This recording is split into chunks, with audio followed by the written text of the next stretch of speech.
Yo, yo, yo, everyone. Welcome back to the Hotspur Hood. Later than planned.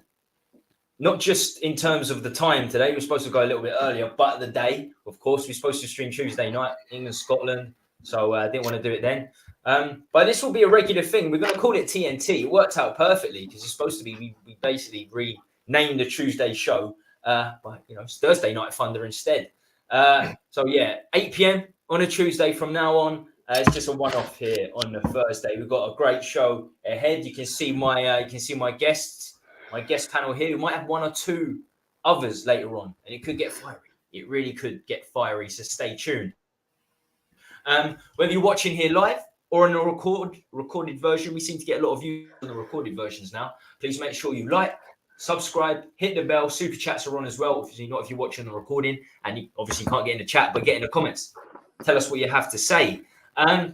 You want to. It's free. Smash that like, subscribe. We're on 3K. We're on the road to 3K. We're not too far away now. Tiago, all the way from Brazil. Regular.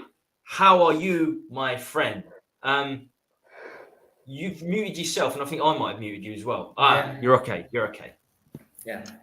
No, I muted myself because the wind was going crazy here, so I thought it was going to bother. But yeah, I'm good.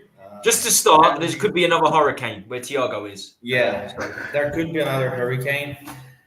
So please pray for me that I stay alive after this. But yeah, I'm happy the international break is over. At least Brazil won both their games. I guess that's a good point. But now that's all this Richarlison talk that we're gonna talk about later. But What are the I'm excited to see Tottenham again. Brazil results? We beat Bolivia 5-1. Yeah. And then we beat Peru 1-0 away from home. Fantastic. Both Copa America. No, they are. I mean, to qualify. Oh no, it'd be to qualify for the World Cup. Or yeah. Okay. Do you ever play like a North America as well? Is it combined? It's not combined, is it?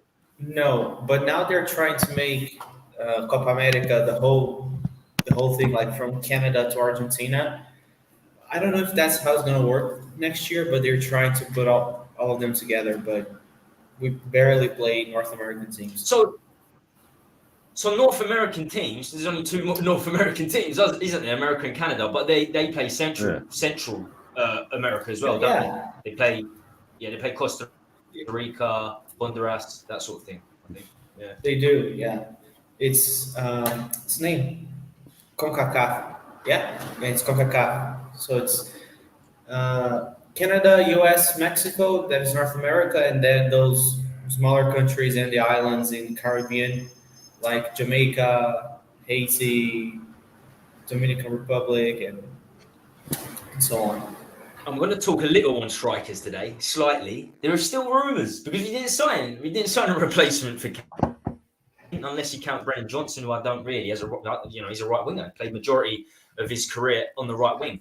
And there are rumours that we're in for a few, even though the transfer window is basically just closed. But when you mention Canada, I'm thinking Jonathan David. I was convinced Jonathan David will go before the end of the window, but he's still with Lille. I can't believe Arsenal and Chelsea haven't looked at him. I'm happy with the window for other clubs. I think they've missed a trick, not signing strikers. But yes, Dan, how you doing, my friend? I'm all right, mate. Yourself? Not too bad. It feels like forever since I've done a show. It really does. There's not a great deal to talk about, is there? Because the international break. It's just good that it's back. It was nice. It was good to see England do Scotland. I mean, as they say, like the wee baby boys, better luck next time. Especially seeing as the abuse they gave us on the pitch. I thought that was proper disrespectful what they done.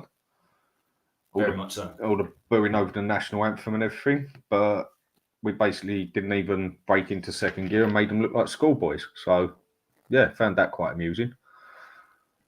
Apart from that, whole thing of it, I just keep looking at it and I just do keep wondering about the team he picks as well. Why the hell is Henderson still in there? Why did he bring Maguire on? But maybe that's for a different subject. No, but yes, Jordan Henderson shouldn't be anywhere near, especially when we've got the depth in centre midfield. It is that's for a different stream on a different day. But still, that's Maguire. I know we haven't got many centre backs. That's how Dyer got into the World Cup last season. But Maguire comes on and yeah, scores another bloody own goal. exactly. But I tell you what, a lot of people watching Saudi Arabian League now.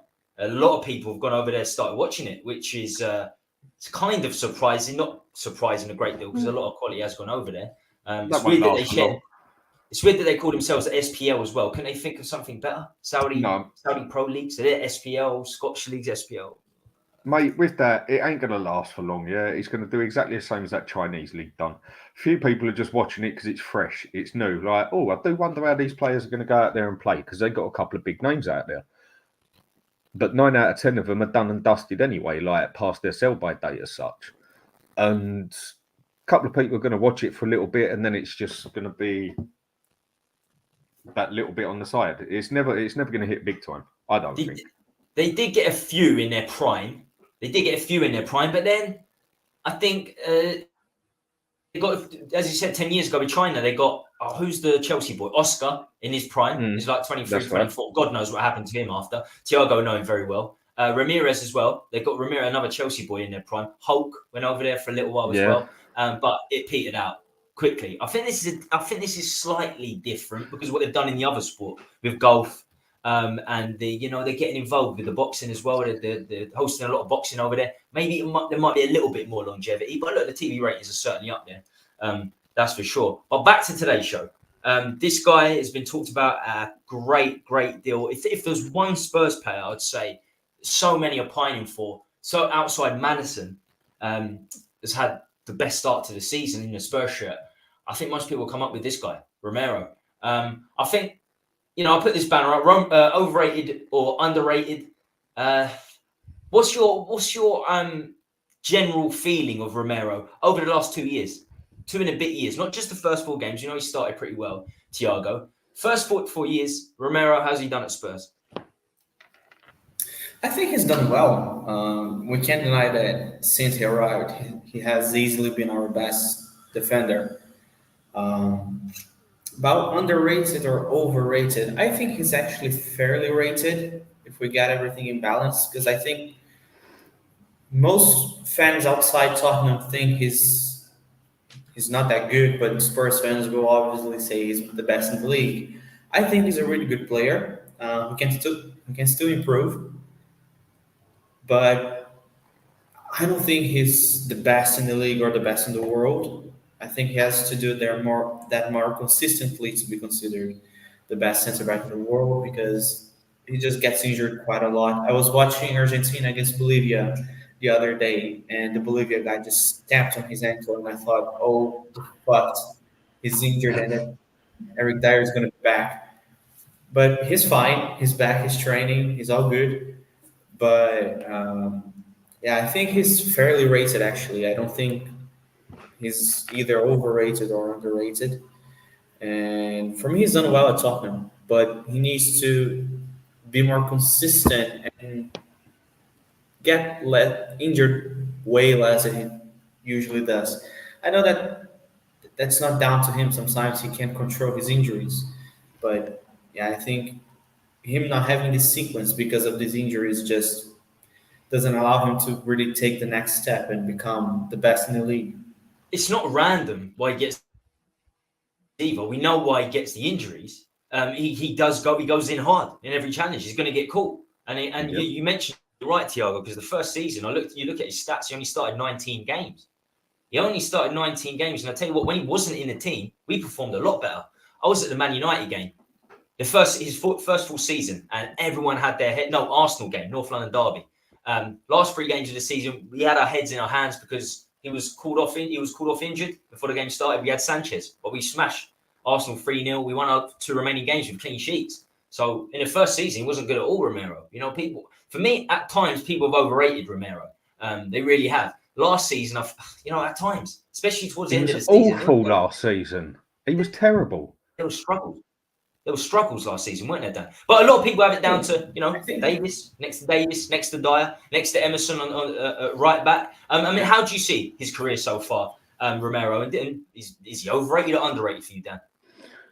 I mean, in a lot of ways, he's overrated. If you go by potential, He's got the potential to do it. The question with him is more, has he got the mentality? All right, past 4 games, he's been mustered. No two ways about it. But that's only 4 games. The first season he was here, he seemed to drop in quite nicely, but then was injured. Last season, he was an absolute shocker. And yeah, we can all say, yeah, but he had Dyer next to him, he had Davis next to him, yeah. And that was why he run up halfway through the pitch in the AC Milan game in the Champions League game and took the fella out for no apparent reason. That was one of the worst. Card. That was one of the worst things. So for me, there's no excuses for him. All right, I get it. If you've got a goalkeeper can only be as good as his defence and you can only be as good as your man next to you, whatever, and that. But he had just as much of a shocker as anybody else.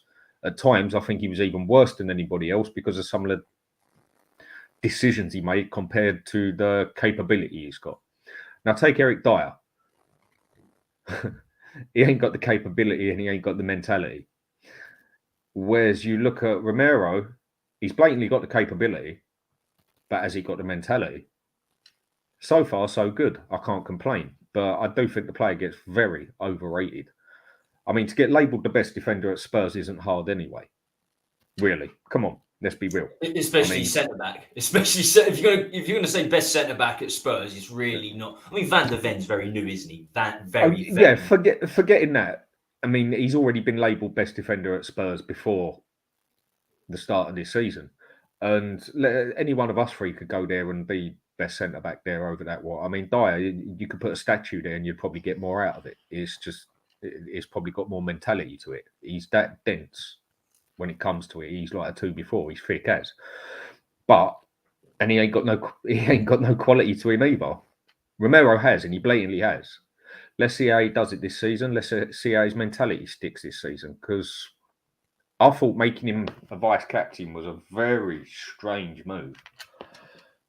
But it looks like it might have its positive side to it because it might give him the kick up the backside he needed to try and level his head a little bit. But I think overall, he does get very overrated for what he's shown. But do you know why I think? Well, I also think was a weird move to make him vice captain because Antonio Conte was here last season, and what we've been hearing this week is that if Antonio Conte had stayed at Tottenham, he would have asked to leave after only 2 seasons. So let's say things go south during the season. He's gonna ask to leave. This guy he's not attached to the club to the point where, okay, I'm gonna stick and see if it gets better. If things go south, he's gonna jump off the ship. So that's really who doesn't anymore. There's very few that stick there by it. No one really cares about the team anymore. There ain't many Kanes or Gerrards out there anymore. The only one I think that would stick, and I'm not saying that, he's great because he loves the club, because that's what we've been hearing about Dyer for many years. He loves Tottenham. But for example, Son, he's a guy that when we were with Nuno, he just signed a 4-year extension. Okay, maybe he's stupid to do so, but he's a guy that he will show some kind of confidence in the team. Whereas Romero, for me, I think the first thing that happens is just gonna, I don't care. I just leave it as it is. For example, for me, the first half of last season, he was clearly just saving himself for the World Cup. In the end, it turned out well because he won it, but at the same time, we still pay his wages, and he's still a player for Tottenham. And for me, it was a weird move to make him vice captain. Yeah, to be honest with you, Thiago, I don't think there was much choice. Because to make Son captain and then to make a new signing, Maddison vice captain, Romero vice captain. But if you look at the squad, the starting 11, you can't put it on a Dogie, can you? Because he's just came in. Porro's only been there 6 months. I agree with you. Basuma would have been mine all day long. Yeah. He would have been, but he certainly wasn't established as a first-team player even last season, was he? Because he was injured for the second half, and the first half he struggled. It's very difficult to put the captain's armband on anyone, isn't it, really? Kulusevski, the only one that's been there consistently is Kulusevski, I suppose, who's been there the second longest. And he's been one of the worst. Yeah, exactly. And it's a tricky one. With the saving himself for the World Cup bit, though, I can't hold that on him too much. Do you definitely think that was the case? Definitely. He definitely saved himself up for the World Cup. But what I'm about to say is, basically everybody did it, bar 1 or 2 players. Everyone who knew they was going to that World Cup you didn't see 110% out of anyone. You only ever saw 80% out of it. Even the Man City players did it. It's just the Man City are that bloody good. They can give it 50% and still look it like they're giving 110% compared to everyone else. I think pretty much 95% of players were guilty of that, not just in the Premiership, but in every league. I mean, why would you want to miss a World Cup? I mean, that's a 1 in every 4 years chance, isn't it? So I can get it, but I'm not making it right. I think it's definitely. Do you know what? I think it's the case for all players. Certain players definitely are more interested in international, not more interested in international football, but they see World Cup as a pinnacle, Euros or the World Cup as a pinnacle. But I think it's certainly the case for South American teams.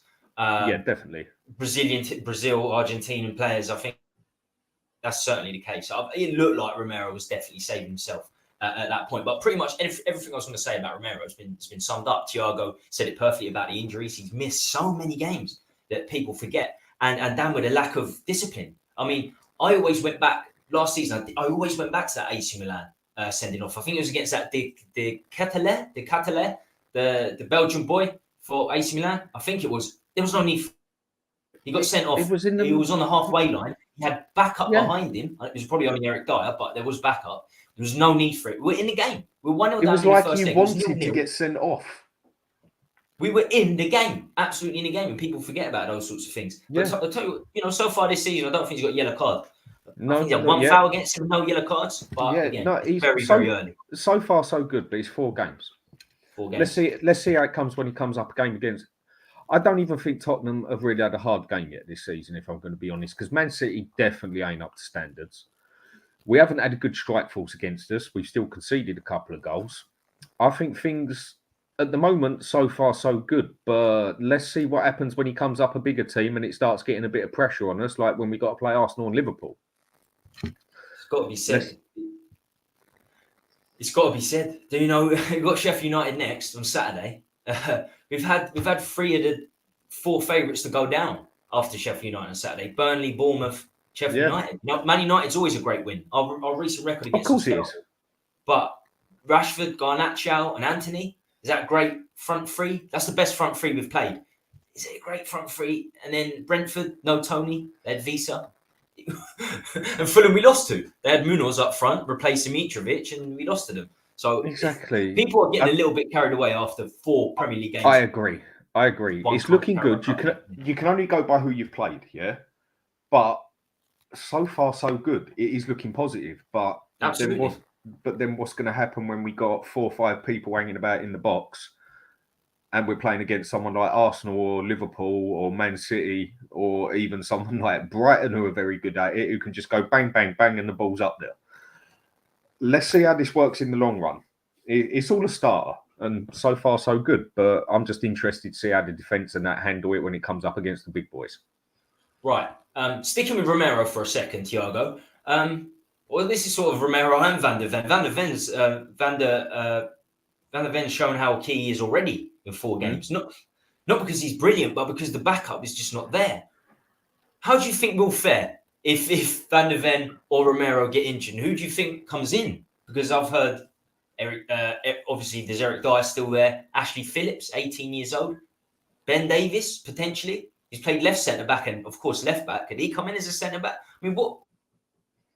How do you think we'll fare? Because one of them will get injured at some point, possibly 2 at the same time. Yeah. Look, I truly don't know. And I remember our last show, before the international break games started, I was saying that the way that the transfer window ended and the news coming out that actually Phillips was going to become a permanent piece for the senior team. I said, well, now we're going to have to wait and see what's going to happen in the next few games, what Postecoglou is going to do, because he's opened way too many questions. For example, in attack, is he going to play Brennan Johnson? Is he going to keep Son as a striker, or is Son going to go back to the left? And I think centre-back is the same, because Eric Dyer hasn't been in the matchday squad for any of the 5 games, even in the League Cup against Fulham.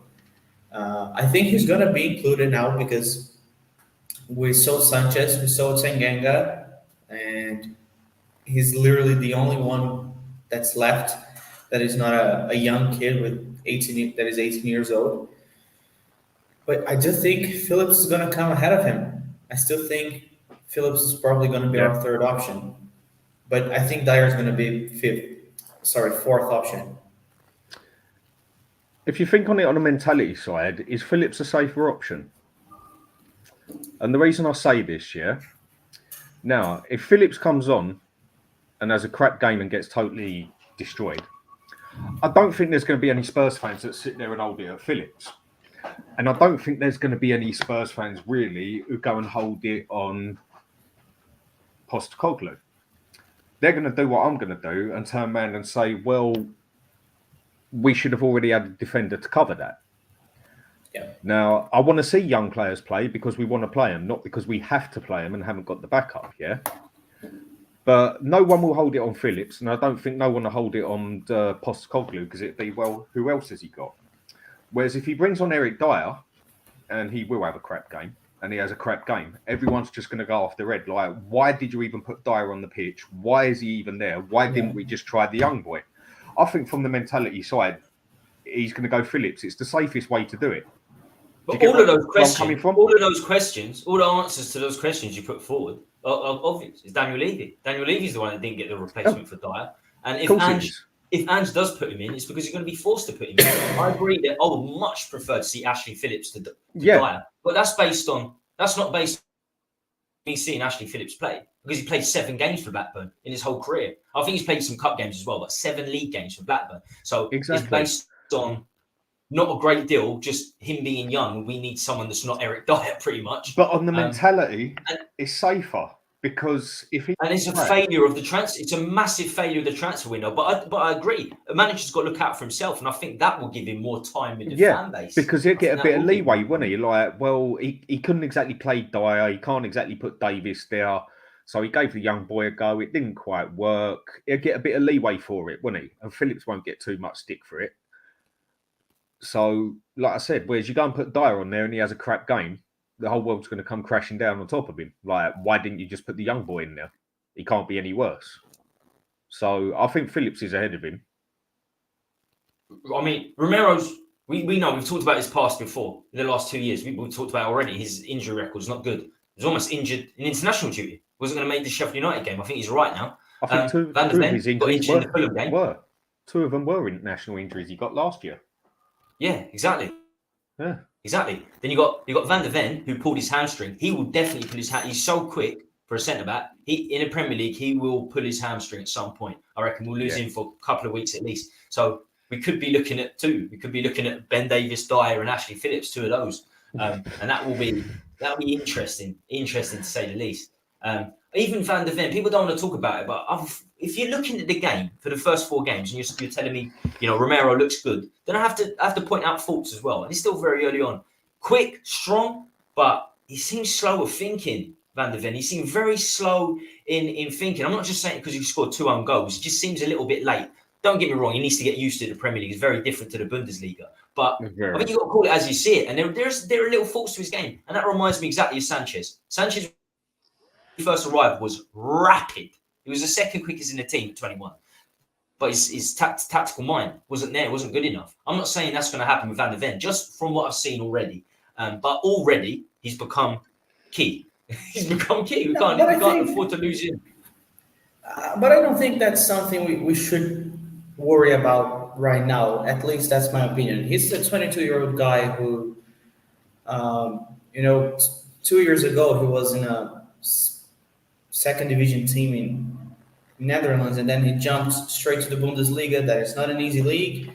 And now he's in the Premier League playing for Tottenham, and he arrived, and 2 days later he was playing against Brentford.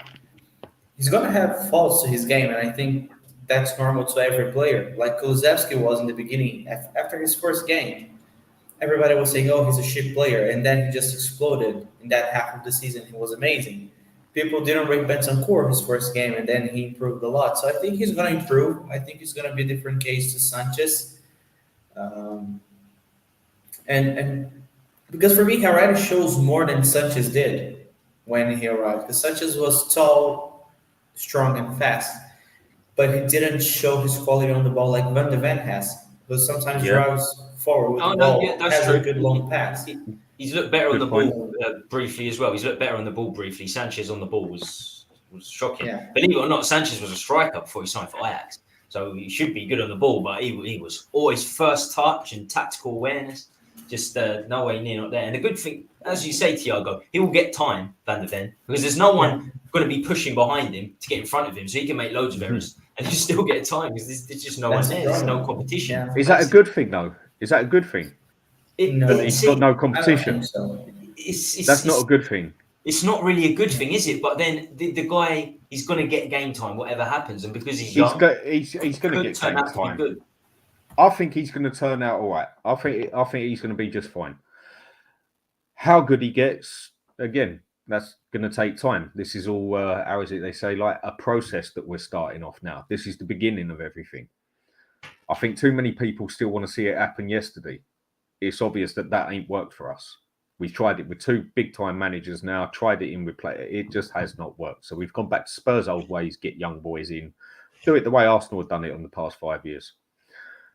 And I think he's going to be pretty solid. I think he just needs to learn the mentality of the Premiership a bit better, get to know his football that little bit better. He's good on the ball. He's confident on the ball. I've seen strikers come running at him and him just tap it to the side and then pass it. He's confident enough on the ball as a ball-playing defender, like what Postecoglou wants and that. I think he'll be all right. You'll see a few moments off of him, yeah. He's only 22, he's fresh in the Premiership, but I think he's going to be just fine. Well, finally, on Van der Ven, I just want to say, as much as quick as he is, and he seems to be strong, I don't want to see him using his pace. The best defenders in the world don't need their pace. They position themselves so well, they don't need to keep running back. So it's the formation.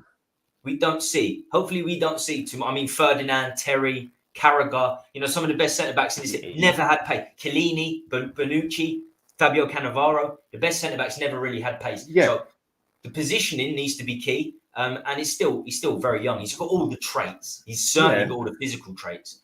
So with the start, Rio Ferdinand or John Terry would not work now. They would not be world class now. But don't you think? But saying, look at the style of play. How it's changed. Look how it's changed. Yeah, defenders have to sit up there now and come back. John Terry would not be able to cover that ground. He was slow as. He was just quality on the line. Rio Ferdinand possibly could hack it. He was obviously a lot faster than John Terry. John Terry was slow. But I think the best defenders don't need baseline defenders. But they do with our formation. Our formation, the defenders have to get up there to the halfway line. So they've got to have the pass to come back. That's why people said keep Sanchez and get rid of Dyer. Because one thing Sanchez had was pace to come back on himself. That's what our defenders in our formation need to do now. They need to have pace to come back. In our formation, absolutely. I think, but in general, I think players from every era can fit into a different era because they'd be forced to adapt, and they're that good. I mean, I was having this debate about Spurs legends from the 70s. Real absolute legends from Ardiles, and just some absolute legendary players. And I think obviously you drink booze at half time, you can have a beer afterwards, and you can have a drink pre-game. Back in the day, things have changed. Fitness has changed. I think the best players will still adapt. And there are some players that don't rely on pace. But I agree, in this system, you are going to need pace to a certain But a lot of teams play like that now. Arsenal play like that. Brighton play like that. Man City play like that. Liverpool play like that. Man U try and play like that, but fail. A lot of the bigger teams, even abroad now, like Real Madrid, Barcelona, Bayern Munich, all that lot, their defence is basically sitting up there now. That is why, say, a lot of defenders from 2000 sort of time, they wouldn't work with this generation and look as good as they actually are or was, because they just would not fit into that style. It's like what people say up front. People say Harry Kane would not have worked in this formation and style of play. Why? Because he'd have got in the way too much, because he comes back too much. That's what some people say. And it would have been the same with the defenders. Can you imagine John Terry up at the halfway line and the ball comes over? There's no point in even running for it. He's slower than Eric Dyer. And John Terry's one of the best defenders England has ever seen. But he would have made to look a shambles in this formation and this style. It all goes with the style, the times, and everything like that. We need defenders that can run at the moment. Man United are becoming the butt of the jokes. Right, Spurs, we've always been the butt of the jokes, but Man United is starting to become the butt of the jokes now. I think they had a shocking transfer window. It's good to see. It's good to see. If you look online, if you look on other, YouTube channels and just in the media in general, they're getting a lot of flack. Ten Hag's getting a hell of a lot of flack. People had him down as title contenders before the transfer window started. I don't think that's the case. I don't think that's the case at all. But look, this seems to have happened a long, long time ago. But the international break goes on for a long, long time. It's 2 weeks. Thank God. Premier League football's back in 2 days. But Kane dropped a bomb. Well, I don't know if it's a bomb, but it certainly hurt a lot of Spurs fans. Feelings in terms of what he had to say at Bayern Munich. Basically saying that there's no pressure on him at Spurs. In the brief time he's been at Bayern Munich, there's so much pressure on him. It's a different kettle of fish. What did you make? Yeah, I'll start with you, Dan, this time. What did you make of his interview or what he put across? I never saw the actual interview. I just saw it worded. I'm sure you did. Yeah. What did you make of it? Now, I've had this debate with a few people, talked with a few people on a couple of shows and that. Now, I get what upset a few people because he wasn't asked anything about Tottenham. So why did he have to bring Tottenham into it? But he needed something to relate to explain what it was like there. Basically saying I could have 2 or 3 crap games at Spurs and I didn't even have to look over my shoulder. I have 1 or 2 crap games at Bayern Munich. I've got a gun pointed at my head. That's basically how it is there. You go to Real Madrid, doesn't matter whether you've cost 500 million or 5 million, you start having a crap game, those players start bringing out, the white flags, and they're like, get him off. And they don't want to see him on the pitch for a week or 2. Bayern Munich are the same in that aspect. They don't just go into the league to win the league because they want to win the league. They go into the league because they expect to win the league. So he's got to go there. He's got to perform every game. He is at a world-class club now. And what he was just being is honest. Look at him. He used to start a season and he didn't usually score until the following month. At Bayern Munich, he wouldn't have even got that chance. First 2-3 games and he becomes a mess. They wouldn't have had him on for a good few weeks after. I don't think he done nothing wrong. He just spoke the truth and it touched a few people. And here we go back to the old way. A few people are just too touchy for their own good, isn't it? But that's my opinion. Tiago, I'm sure you saw what Kane had to say. Did it hurt your feelings? Not really. I have this. Of course, I really love Kane for everything he's done for Tottenham, but I always had this ability to just treat players like players, knowing that one day they were going to leave. And since the beginning of the transfer window, I was saying we needed to sell Kane. Of course, again, I love Kane and I would love to see him stay forever, but it's football and players move on from one club to the other. That's why we have transfers. But about his comments, he didn't say anything we didn't know already. I just think people wouldn't expect Harry Kane to say this. And I think it's good that he said. I don't know if you guys saw the Danny Rose comments about bonuses. Yeah. That players only get bonuses if we beat Big Six clubs. Like they have to beat, for example, Man City for 2-0 in order for them to get a bonus. And that just shows how the club is run. There's truly no ambition about winning, doing whatever it takes to win a trophy. It's like if you win a Big Six, a game against Big Six, it's good. If you finish in the top 4, it's good. So I'm not hurt by Kane. I'm not hurt by what he said. I think he just said what I feel about the club. And it's refreshing to see that he had the mentality and he's not just going to cover up what's happening. And if you got butthurt by what Kane said, just your brain just doesn't work fine, probably. Deal with it, innit? Yeah. You see what you said with Danny Rose? The bit that he said that upset a lot of people was when I can't remember the exact how he said it, but he made the comment like, "Yeah, when Spurs go for a transfer, I usually have to check the player out on Football Manager." that was what bit he said that upset a lot of people. But again, like you said, mate, you just banged the nail on the head as far as I'm concerned. He got it spot on and people didn't like it. Same as with Harry Kane. Deal with it. It's true. Get on with it, innit? Yeah.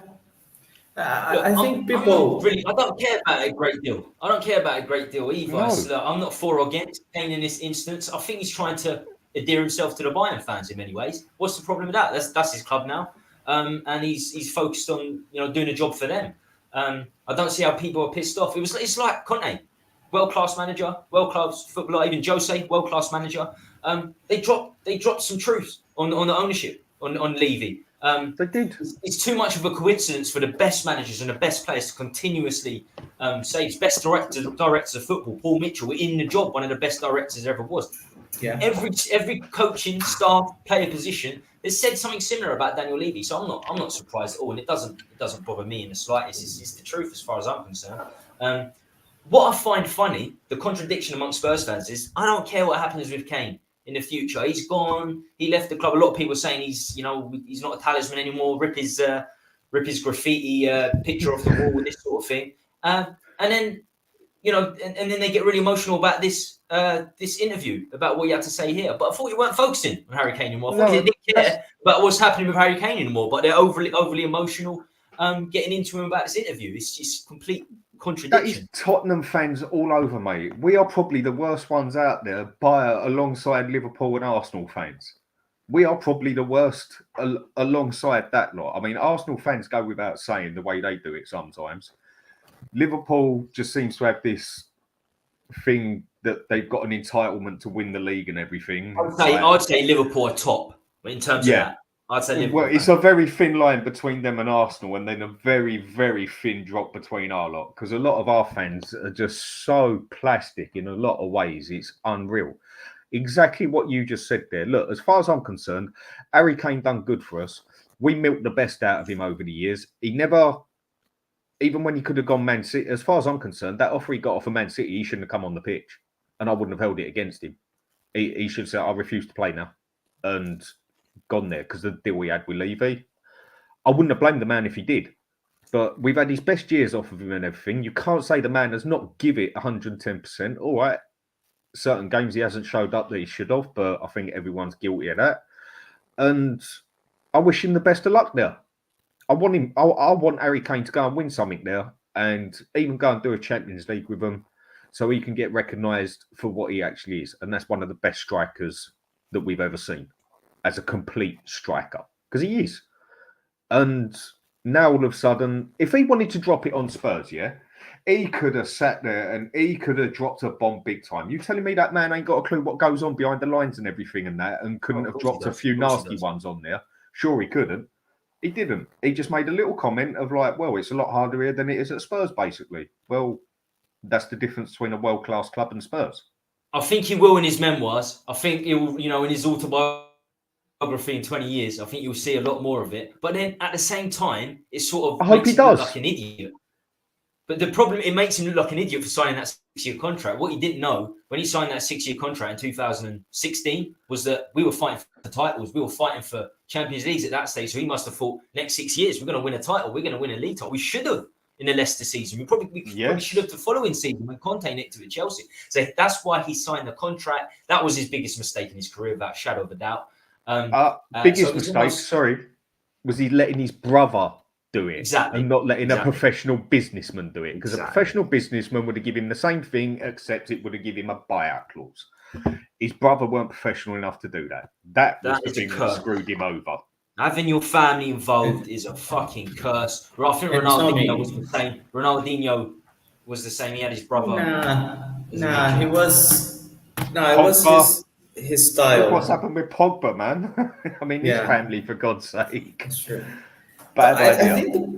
I think Ronaldinho doesn't get into this bracket because for me, he just partied too much, and he realizes that. The other day, he gave an interview. He was saying, "Man, I wish I had dedicated myself more because I just love those Barcelona years, and I wish they would have lasted longer." So you see, he just regrets what he did. But about Kane, the last thing I wanted to say, I said on your channel as well, Tommy, when people were talking about how shit Bayern Munich are, I said this. Bayern Munich shits on every English club bar Liverpool and United. They are way bigger than us. And Spurs fans think that just because we are a Premier League club, we are automatically better than they are. We're No, not. We're simply, we don't even come close to Bayern Munich in terms of history. Bayern Munich are like And- that, and we are like that.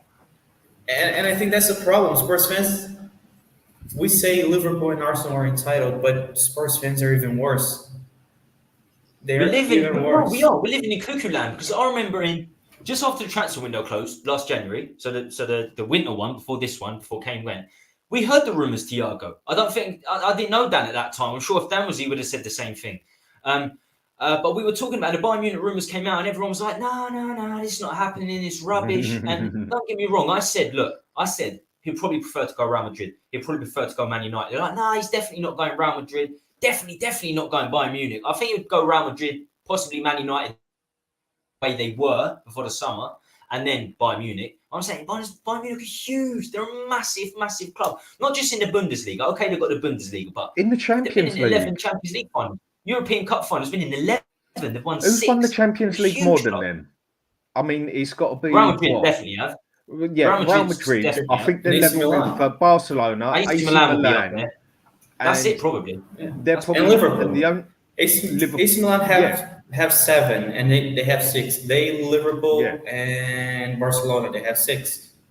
Yeah, Liverpool AC still, even through Liverpool's bad years, they still won 2. yeah, they did. Thinking about And AC Milan are up there. Ajax are up there as well for old school times and that. But Bayern Munich, they are up there with the big boys. They are one of the biggest clubs on this planet. And when people were saying to me, like, why would he want to go to Bayern Munich? Why would he want to go to a smaller club than that? I'm like, smaller club? Have you even got a clue what you're talking about, That's mate? complete and utter bullshit. They are one of the biggest clubs on this planet.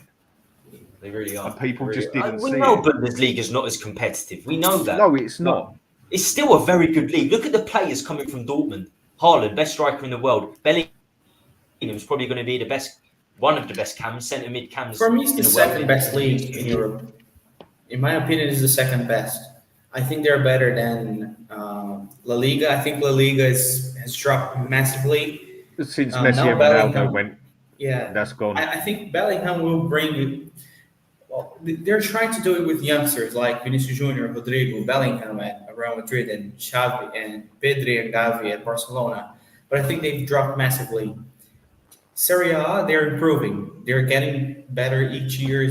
That's my second favourite. Becoming way more entertaining.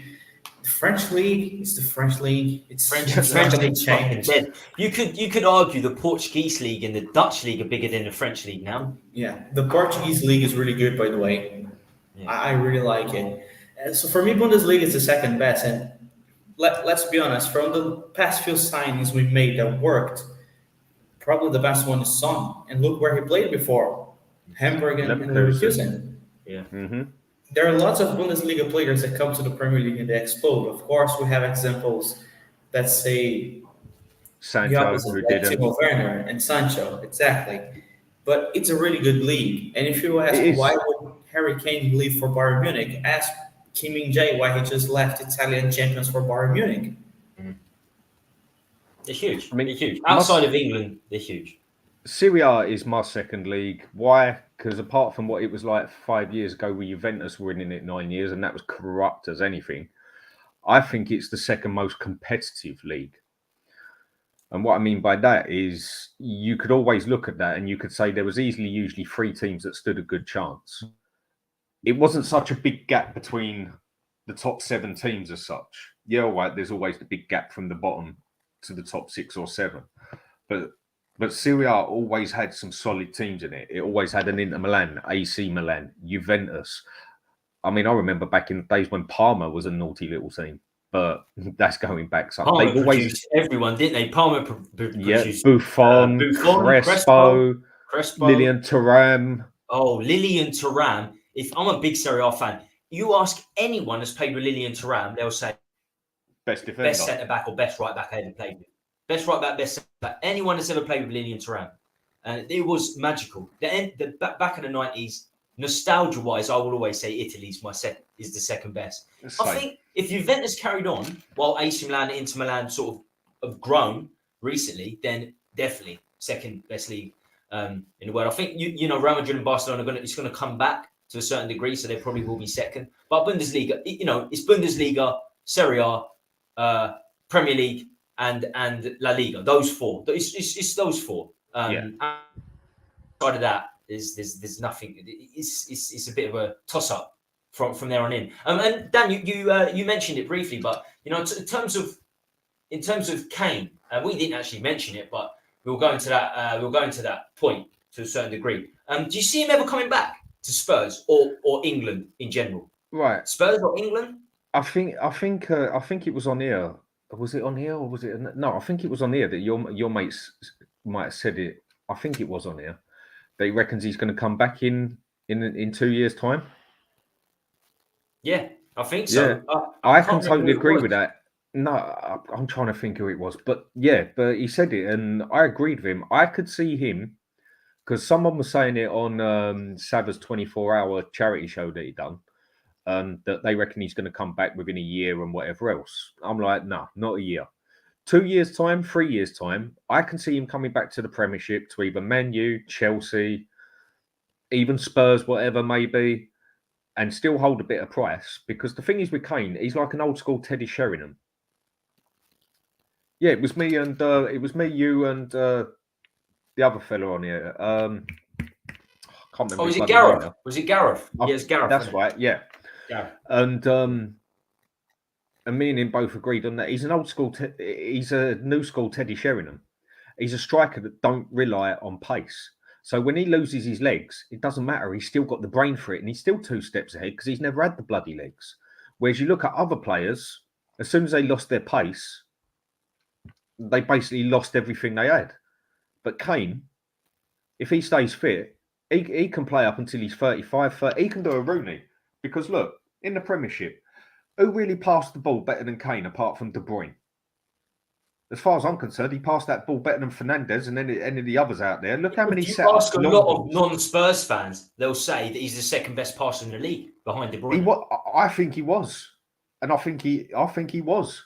And the thing is with him, you'll be able to do a Rooney with him, dropping back into a playmaker, basically. So, like, sits behind and just basically sit there, puts the ball off to him and that.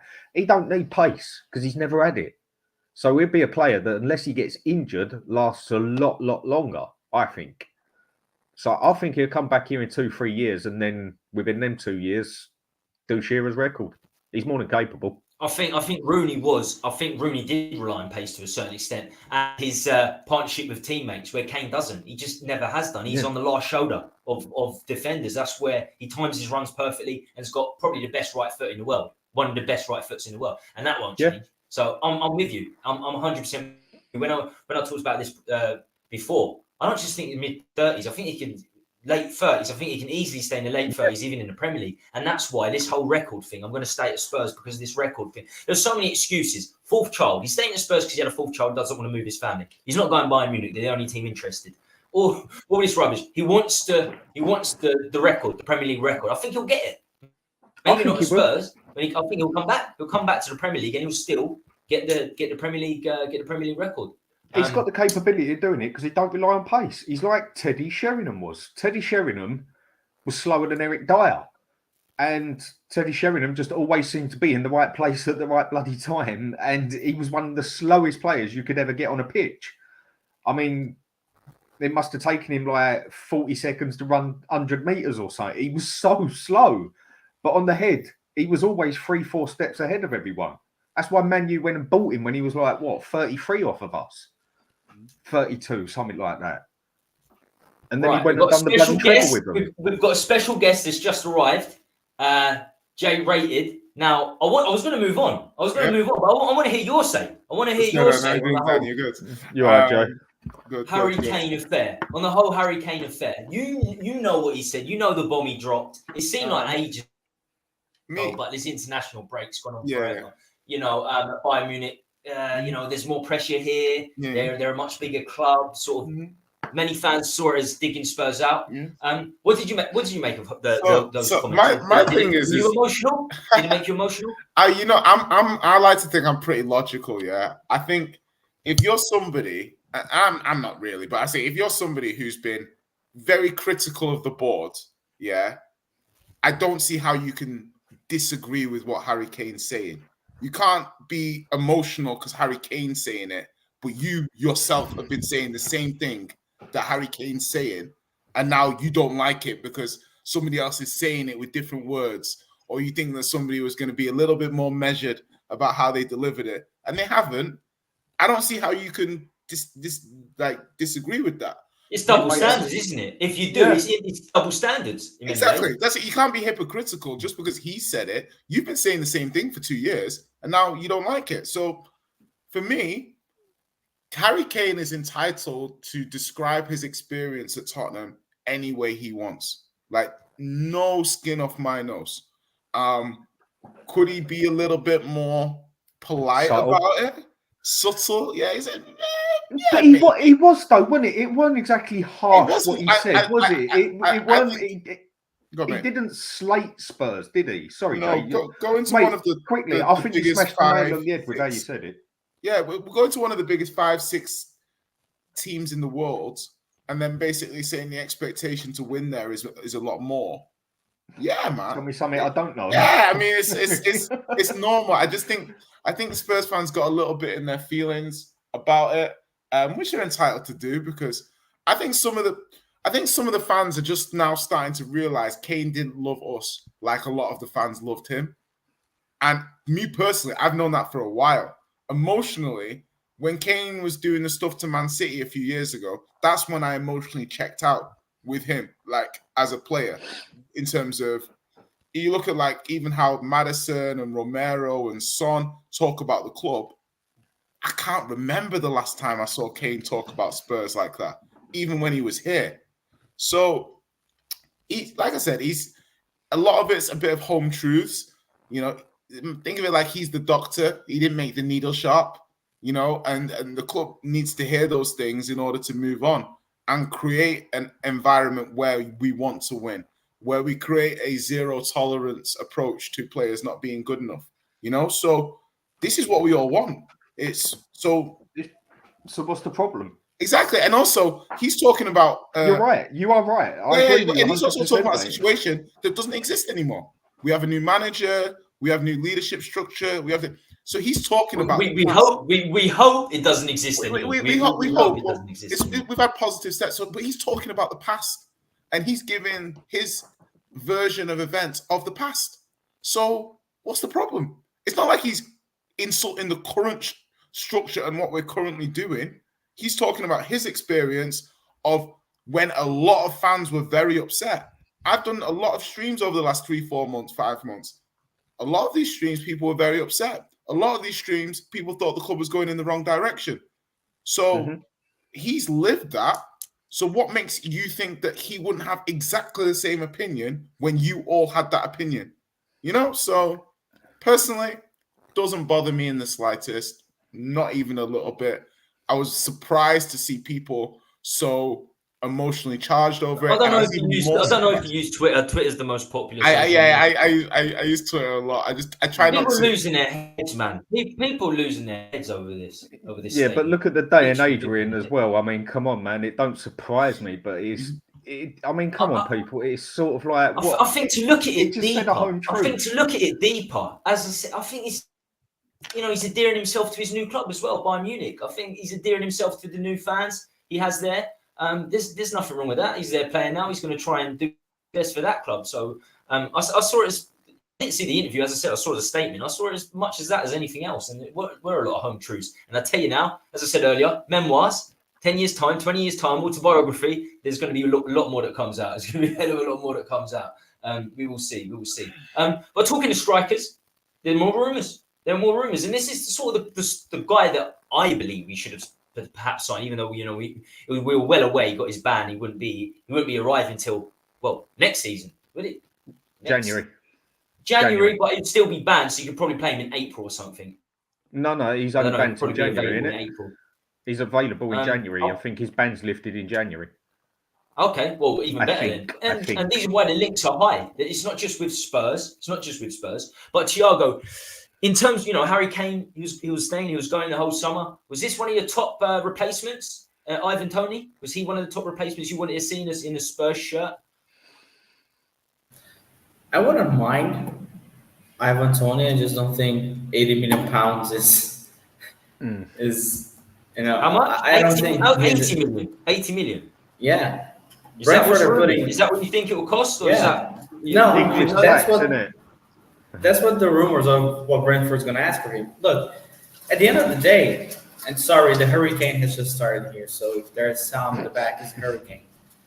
But he's still Brentford's most important player, or best player at least, They're going to ask for a lot of money, and he's English, so that already raises his price even more. But 80 million pounds for him, for me, is too much. He had one season with 20 goals. Would he do that again? We don't know. But I wouldn't mind. Is he my favorite option? No. Would I be mad if we signed him? Who would have been your option, Thiago? Looking at the players that were available that we could go for, I'd probably say Jonathan David. I think I'd give him a chance. He did well in Belgium, then he stepped up to France, did well. From the players available, probably him. And then Ivan Toney together with Gift Orban. But Jonathan David, probably my number one. We mentioned David earlier when we was talking about Canada and America, and I was shocked that he didn't go in the window. I was shocked that he didn't go. That Arsenal or Chelsea didn't pick him up, because I think Arsenal need back up for Jesus. Chelsea clearly need a striker, other than Nicholas Jackson. So I'm very shocked, and certainly I would have kept him at Spurs. I would have taken him at Spurs, Jonathan David.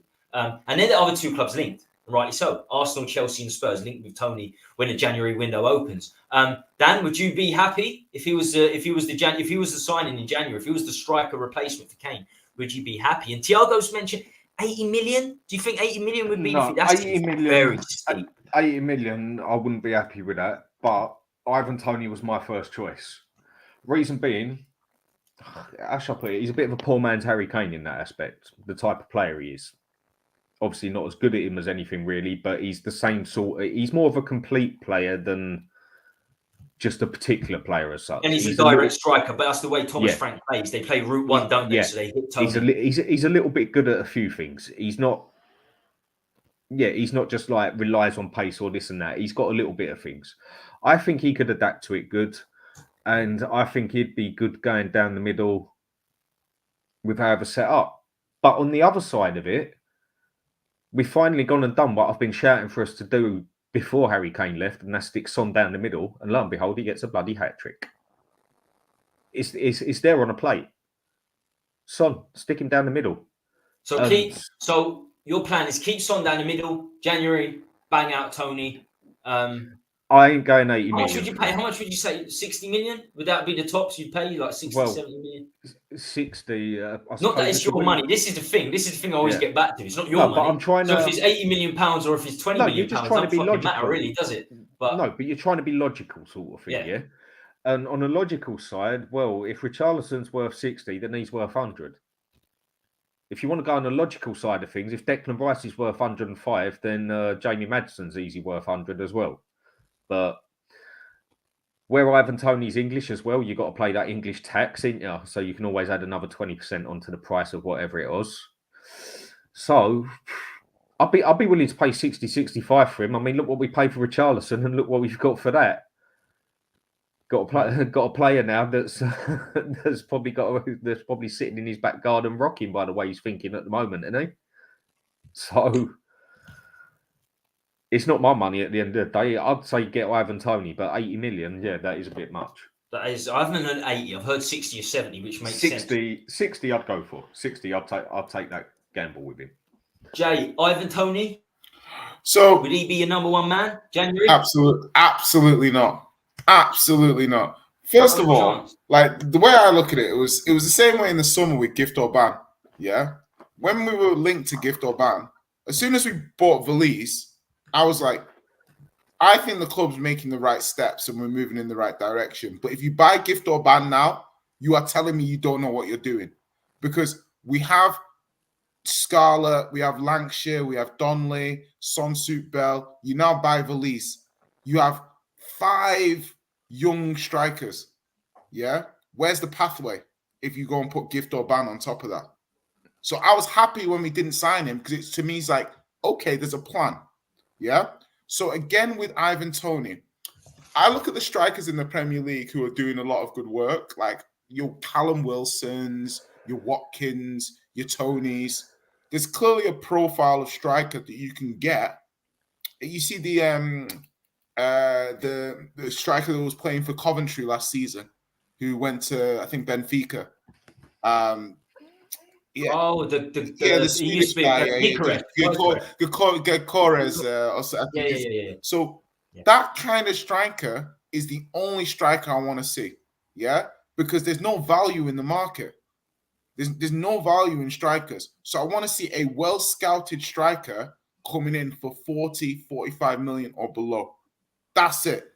I don't want to see any 60, 70 million pound Ivan Toney, 70 million for a 29-year-old who's just spent 6 months out. But Jay, why do you care about the fee? Is it because that's our budget? Is it because there's a limited fee with Levy? So if because every club has a budget. Every club has an amount of money that they want to spend. And being able to walk away from deals because they're not good value is smart. That's how you do good business, and clubs don't take the mickey out of you. But they're saying you also do bad business. It works both ways, that one. True, but if you look at Arsenal, you look at Man City and stuff like that, whether you think Havertz is good or not, Arsenal knew what they were willing to pay for a player. Same way that they walked away from Lisandro last season. Same way City walked away from Cucurella and Maguire and stuff like that. So for me, I'm not saying that I don't like Toney the player. I'm merely saying that, okay, if we, like you said, Dan, if we move forward with Son as a 9, then you're almost saying, okay, Son as a 9, Valise, how far away is he? Sonsuit Bell, Lancashire, Donnelly, how far away are these guys? Yeah, because then you're basically saying, okay, we need another striker. I can see Richie going in the summer if form doesn't pick up. I think he's gone in January, mate. I think he's off in January.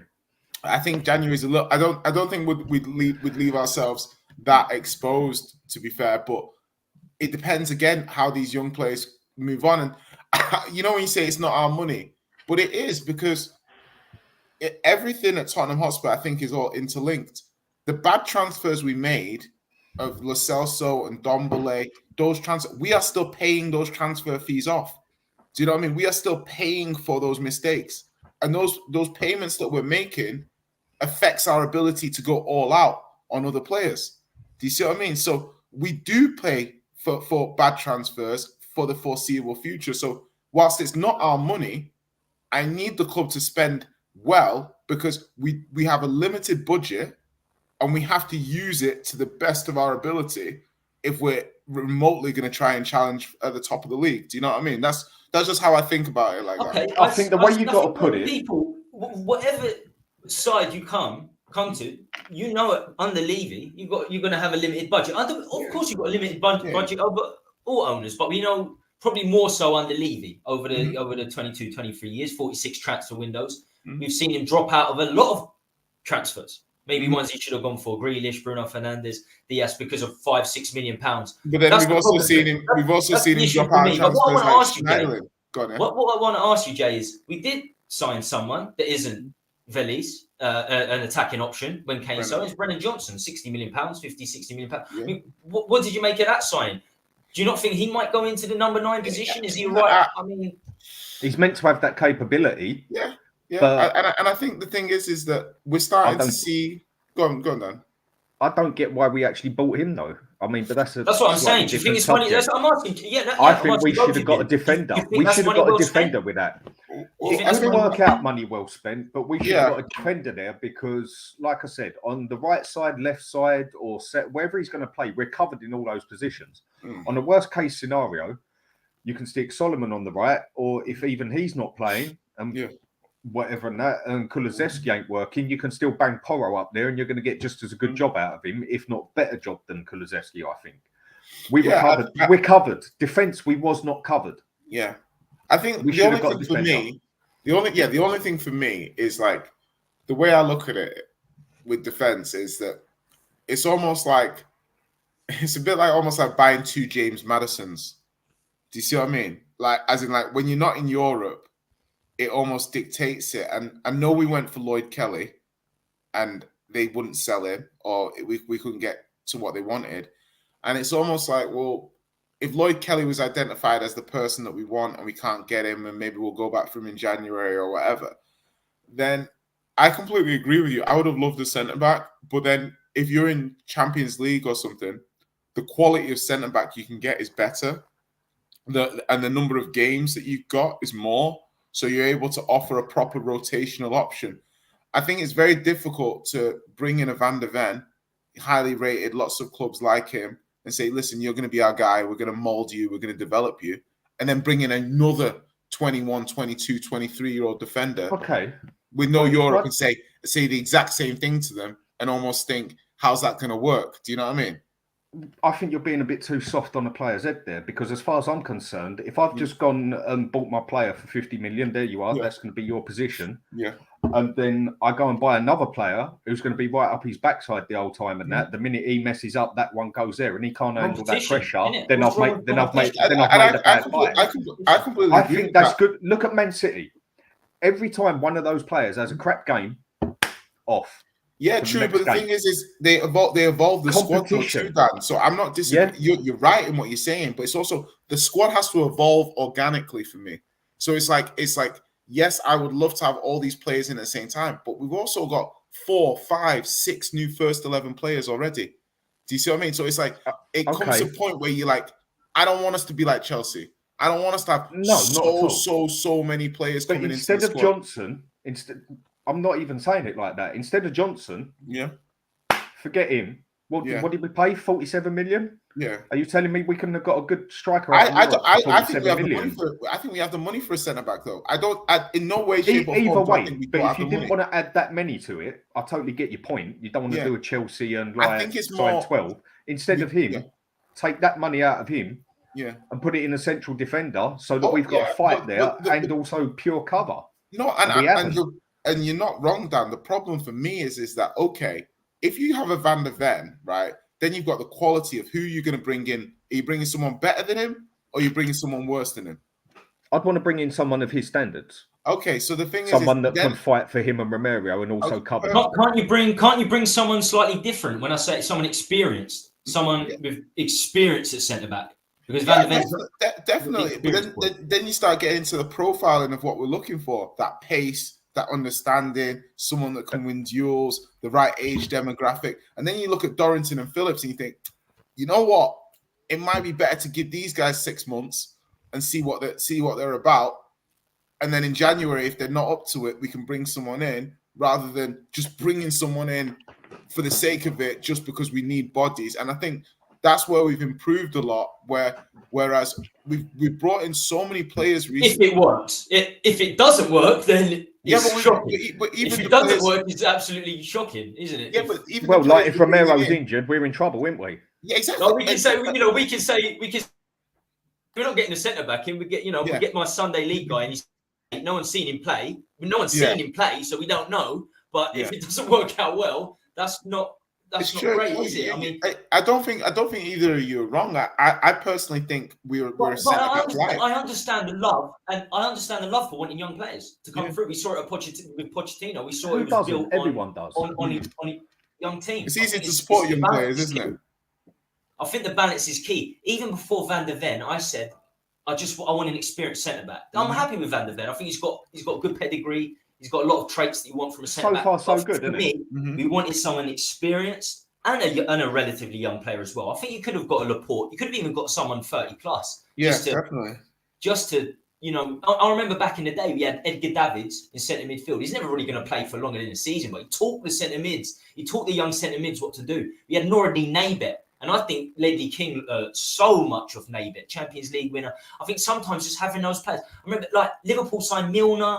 They sign these older players and they're not always starting, but they turn you into, they've won trophies. They turn you into champions sometimes and relatively cheap too. I think a lot of people said we need 3 centre-backs this summer. We need 3 centre-backs. I was like, we ain't signing 3 centre-backs. No one's signing 3 centre-backs. And I'll come back to that, Jay. You're not going to get 3 players out, 3 players in the same position in one window. It's not going to happen. I said 2. You're going to get 2 max. I'm disappointed. We got Ashley Phillips, played 7 games for Blackburn. We got Van der Ven. Fingers crossed. Yeah. I would have preferred to keep Sanchez over Dyer. I would have preferred to keep Sanchez over Dyer all day long. But true, but also on the flip side, it's like when you, and I think Ange said it really well in an interview. He basically said that he likes putting younger players in earlier because essentially when you put the young players in earlier, they kind of sink or swim. So if they're successful, then you've got they're getting minutes into their bodies, they're settling into the side, and they know what they're doing. And if they're not, you don't use up any more resources on them because you know that they're not on the level. And I think you're both right. I want a centre back, 100%. I think we could have got a good rotational option. I am a big fan of squad building organically though, and I think sometimes it's like we need that centre back. But if you get into you've got Dorrington, you've got Phillips, we've got this young Croatian centre back who'll be coming in a year or whatever. It's almost like you only need one. You almost need 2 years, a year and a half more or less. So 2 years. When he's 18, but it's like you need one really good centre back who can play both positions, and then you're almost sorted. Do you see what I mean? And that's the thing is where it's like that one position of centre back that you need, and it knits it all together because it allows the 2 younger centre backs, the 3 younger centre backs to grow. You've got your 2. So this one centre back is really important, and I see it like, you're looking for another Van der Ven, Romero level type player, and I would rather spend 50 million on another centre back next summer than spend 20 million on a centre back now, and he just be a backup. Whereas you can spend. Do you see? That's what I'm thinking about. I'm agreeing with you from the start. Basically, what you're saying is basically what I'm getting at. But my point is, instead of Johnson, we should have spent that money on a centre back. And most good defences, from what I've ever seen in my life, 2 good defenders, very good defenders, whatever you want to call it. Then they usually have a older, experienced one sitting there, and then they have the young boy sitting there as well, sort of thing. That's how I find a lot of them have worked well. They've always got that younger boy sitting there. They've always got the older fella with a bit of experience to bring on for a couple of games or throw it about. At the moment, we've got 2 defenders. One that we know is quite injury prone, and the other one, how's he going to settle in the Premiership? So far, so good. And then we've got an 18-year-old that's played 7 games. He also got a lot of injuries for Wolfsburg. He was nearly injured in his second game, wasn't he, Van der Ven? They're both going to get injuries. Romero and Van der Ven are going to get injuries, without a shadow of a doubt. But I would rather he plays. It's like what I said to you earlier, Tommy.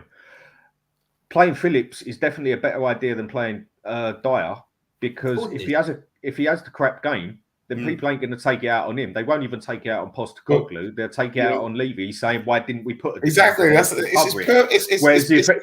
It's a perfect mentality in its own way. What I was saying earlier, because if he goes and puts Dyer there, and Dyer has a crap game, everyone's going to come down on Postecoglou. Do you see where we are as Spurs fans? Why did you put him in there? You see, look, I don't blame you. It's a mentality. You see where we are as Spurs fans? We care more about how managers come across the fans. We care more about how managers come across the fans and actually winning games a lot of the time. And that's part of the problem. We're like, okay, the fans won't repel this badly if this happens.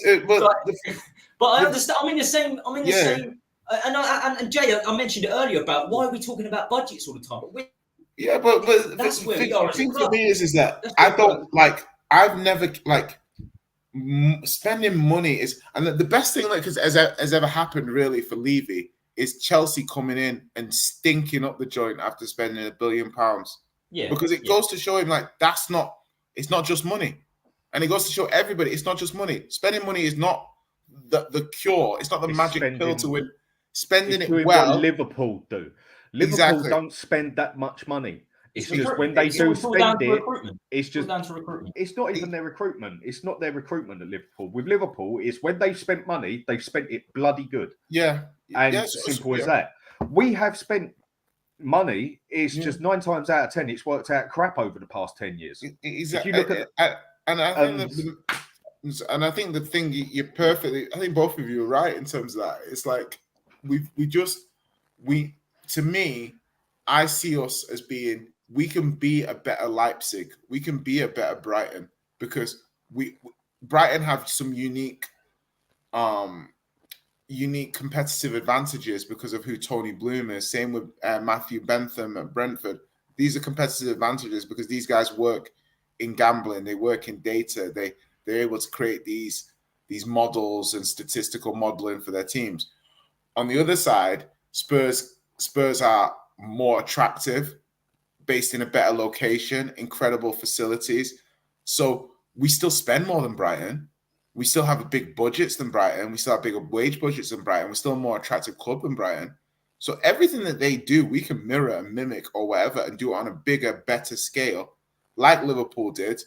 And to me, that's perfect of how this club needs to be run. We should be. All of us, we should be. We are a better proposition. We're definitely a more attractful proposition than Brentford and Brighton, without a shadow of a doubt. But just because they've adopted it doesn't mean that we can just copy it and that's it. No, but I'm not. I'm saying that we, in the last 2 years, and me and Dan have spoken about this a few times on different streams and stuff about how the recruitment has improved a lot. Do you think this is similar to this transfer window? Do you think it's similar to a Brighton model? I think it's got similarities to it. I think it's taking a Brighton model and turning it up a little bit. Like, as in, we're doing it differently. Whereas Brighton will buy more 20-year-olds, 21-year-olds with a view to sell them for a profit in the future. We're signing players to go straight into the first team and or develop to be Tottenham players. We ain't looking to sell these players, really. We're looking for them to develop in our squad, and the other ones will sell. Their model is different because they're trying to sell these players and get profit. We grew because out they that need years to. ago. Exactly. We don't need to do that. Exactly. I had this massive row with this fella when he said Spurs are nothing but a selling club because they just sold Kane. I said, well, how are Spurs a selling club? We ain't a selling club because if anything, there's a number of players we should have sold at times over the last few years that we didn't sell in good time. Exactly. But we didn't know who they were going to turn out how they did. Yeah. It turns out we should have sold Dele Alli.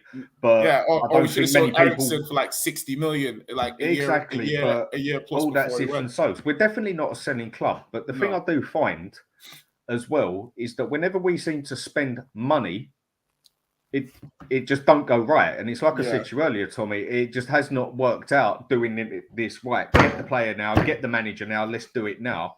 Yeah. 2 major attempts at it and it's failed epically. So we're sort of going back to our old Spurs way. This is how Arsenal are doing it and whatever. This is what we're good at. It hasn't worked that way, so we've got to go and give it a go another way, is how I see it. But if you see a good deal, it was like an argument I had with everyone. Jamie Maddison was on the market. I was shouting at everyone, get him now. Yeah. Everyone was saying we need a defender first, apart from one other person I was speaking to. I ain't going to go names in that, but one other and whatever. He agreed with me in that. Others were saying, no, we need the defenders. I'm like, I know. But Maddison was on the market now. Get him now. See, Dan, sometimes you've got to snap it up there and then. The funniest thing, Dan, was that when that was happening, I said the same thing.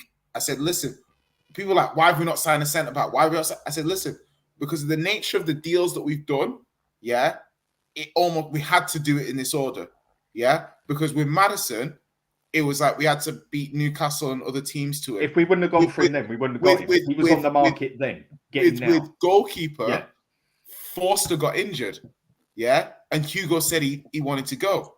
So then we had to sort our goalkeeper out, and then we went the Raya thing. So now we've got Solomon, free transfer.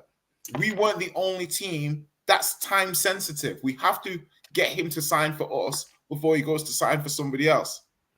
And then the Van de Ven deal, they're not releasing him until they buy a replacement. And we had to do the negotiation. So I completely agree with you. I just think that sometimes people, like, I'm quite calm. Like I do think like you're probably a little harsher on the club than me, Dan, but you're still quite calm in terms of you don't like you let things play out. You'll criticize them, but you'll be like, only at the end of the window did you say, we should have got another centre back.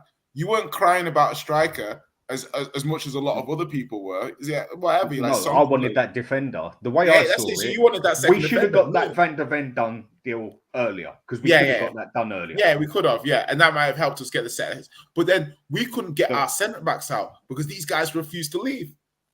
Like everyone's treating Tottenham like work doing overtime, like they refuse to leave. Like all these guys don't want to go.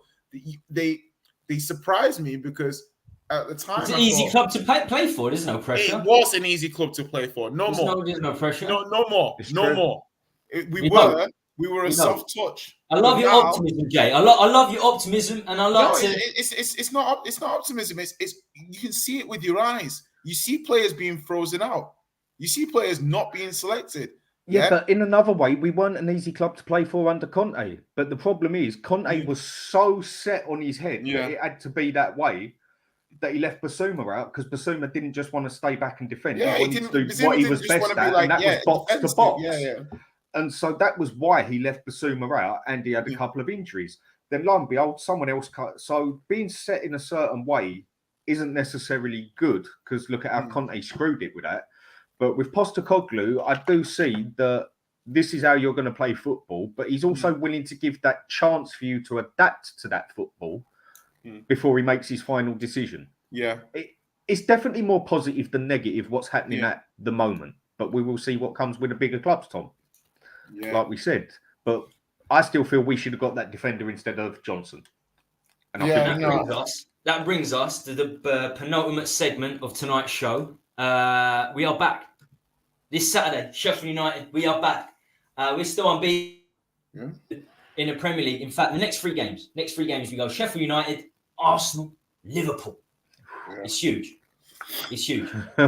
over the next couple of weeks. So it's well and truly back into the swing of things. How do you see us faring in those games, Dan? I mean, what would be a good point haul? Let's say out of the 9 points available in those games.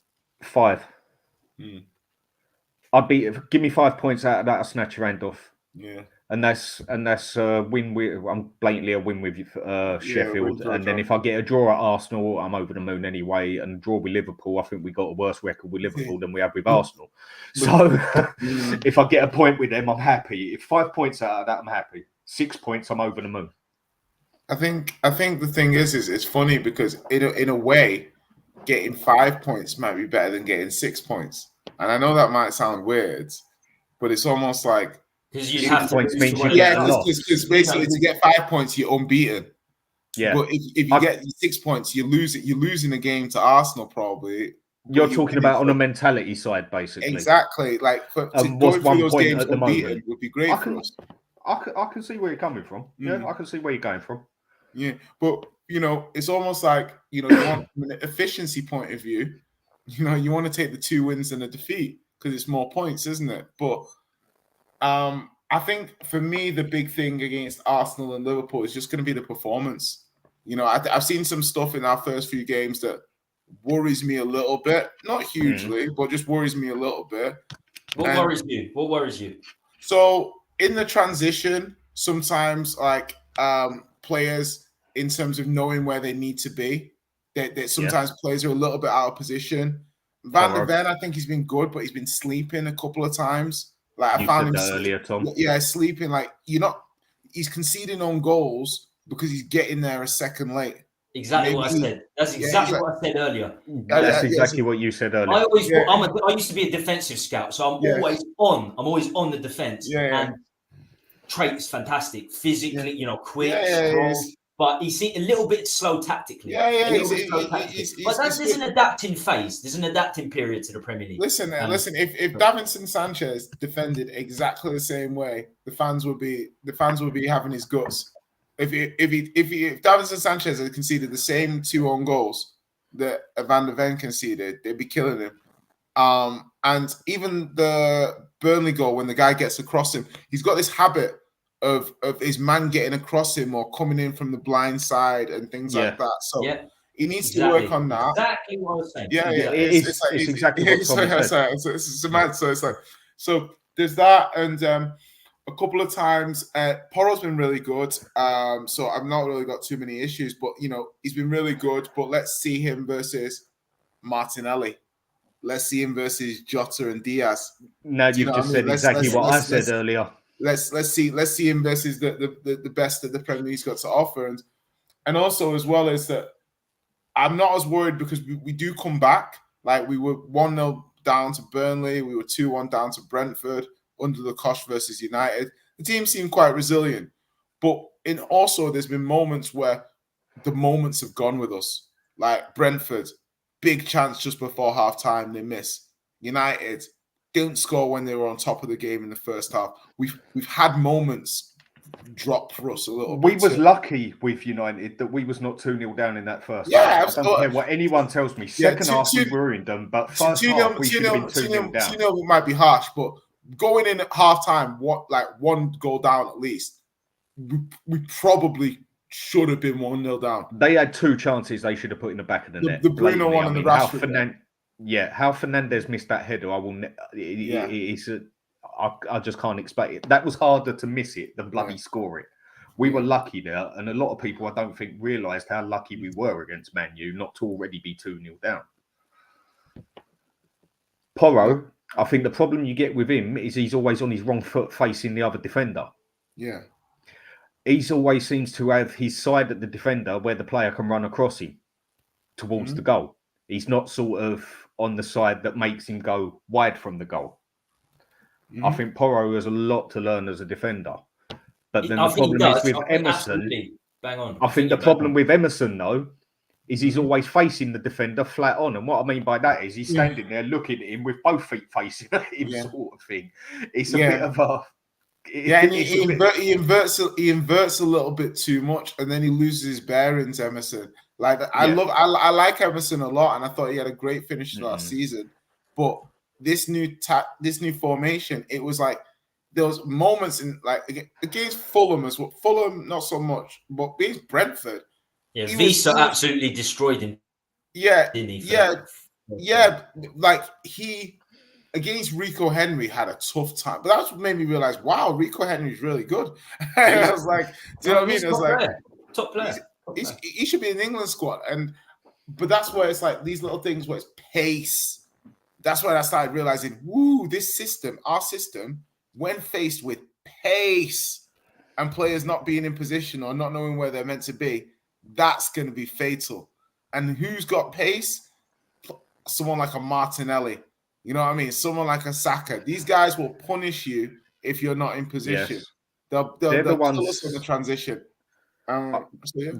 It's exactly what I said earlier to Tommy, and me and Tom agreed on that with Thiago Way was on here. It's all been so far so good. I can't fault it really. We can pick out the bad points because there has been bad points, but we've also had that bit of luck on our side. Let's see what happens when we come up against Arsenal, Arsenal, Liverpool, or Man City. When you've got ones that actually punish you for that. I mean, Adogi. He's been bigged off all the way, and I think he's been brilliant. But Saka's a test, isn't it? But he's made a couple of defensive mistakes. It's just he's been good enough to get himself out of them mistakes. Is he going to be able to get himself out of that little mistake with Saka, or is it going to stand out 10 times more?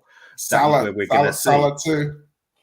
Salah too coming up. I think in a way it's going to come down to is the attack the best form of defence? With us, yeah. So I think it could be like Porro could be our Trent Alexander-Arnold. It could be Alexander-Arnold, where you give up defensive issues, big defensive issues, for what he offers in attack. And I said it from the start, we should be playing Porro over Emerson all day long. You need assists in this league. You need, especially in this formation, you need assists over being slightly better defensively. And I think that's what Porro gives you. And he's only been there 5-6 months himself. I don't think Porro's ever going to be a great defender. Yeah. But what he offers you going forward, and you got Bissouma coming back. You've got a side that can fit in. They can cover at the fullback position if they do go up there and fail to come back. But Adogi needs to be put in that bracket too, because I watched a lot of Udinese last season. I I don't watch any other league. If I told you I watch Bundesliga, La Liga, or anyone, No, Serie A is my I'm a second liar. league. I'm a liar. I wouldn't know anything about them players, but I focus on Udinese because I knew Udogi's coming back and great going forward, but he does have frailties defensively too. Again, Yes. young man, and we have to see. It's only 4 games. It's very, very, very early days, but there are certainly positives. There's certainly a hell of a lot of positives. But if you're going to give the positives out, you have to talk about the negatives too. If you're going to say, if you're going to give positives out, you can't say, oh, well, it's only 4 games, so you can't give negatives. You've got to give negatives as well. The reason no one's really been bothered about the defence is because we didn't lose anything. Now, we conceded 2 goals against Burnley. Yeah, but no one says anything because we won the game 5-2. But we should have 2 of those goals. The 2 previous games, I think they only scored 1 goal, but one of them, I think it was against Man City. Yeah, but 2 of those goals, they shouldn't have scored them because they was actually quite simple goals. I think the one who's definitely impressed me the most on the mentality side out of everybody, it's got to be Vicario. Why? Because when he came at Spurs, it was like a majority of Spurs fans wanted him to bloody fail to prove a point that we should have got Raya. And all right, he's had a moment or two where I still think he's learning his bit on the ball as such, but I think he's looked as a bit of a solid keeper. He's done really well, and I don't think he's quite got the fair credit that he deserved, considering he had the majority of the fans against him from day one. Yeah, I think he's actually. I think you're right with Vicario. He's actually kind of brilliant. Like he had a bit of a shaky first game, not shaky, just nervous. Nervous on the ball. Have to understand that 1, 2, 3. So I think he had a shocking first game. I thought. Depends on what you're looking at. It was scary. I thought. The punches just come out in the middle of nowhere. Ball control. He come out of a couple of punches and he was nowhere. But then in pre-season, those times that I thought, oh, he's staying on his line a little bit. That comes down to understanding. It's like, I'm coming for this. The ball's in this area, I'll take it. The ball's in that area, you head it. 3 of that back line, Vicario, Udogie, and Van der Ven, never played professionally a game for Spurs before. And another one of them, Porro, has been here for 6 months. So that to me is almost like, well, it's still I don't learning. know what people expected, like in that first game anyway. So it's almost like even if he was terrible in the first game, it's still, well, what do you expect? Because these guys need time to gel as a unit. And but look, as Dan said, you both mentioned the first game, so I'm like, okay, you said okay, so I'm not. I don't think he had a shocker. I thought he played. It was just. I thought he played good. The games after he played okay. I'll be honest with you. Just okay.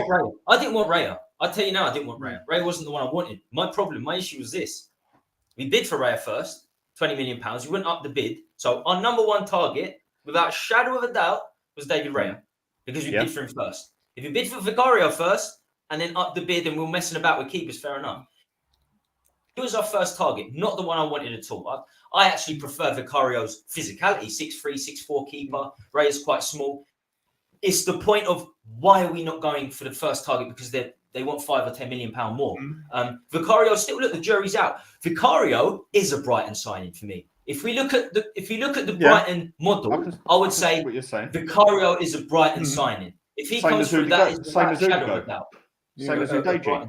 Yeah, but also, you guys are saying it's good points you may make. But on the flip side, does that make Tapsoba our first target and Van der Ven the backup?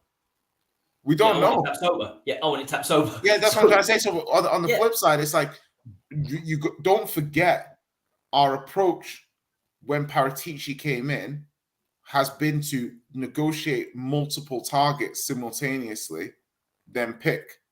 So this could still have been a leaf out of that book for both of those deals, rather than it just being purely Vicario was second choice, Van der Ven was second choice. That's the way I'm looking at it, because I won't either have proof to validate what you're saying or to validate what I'm saying.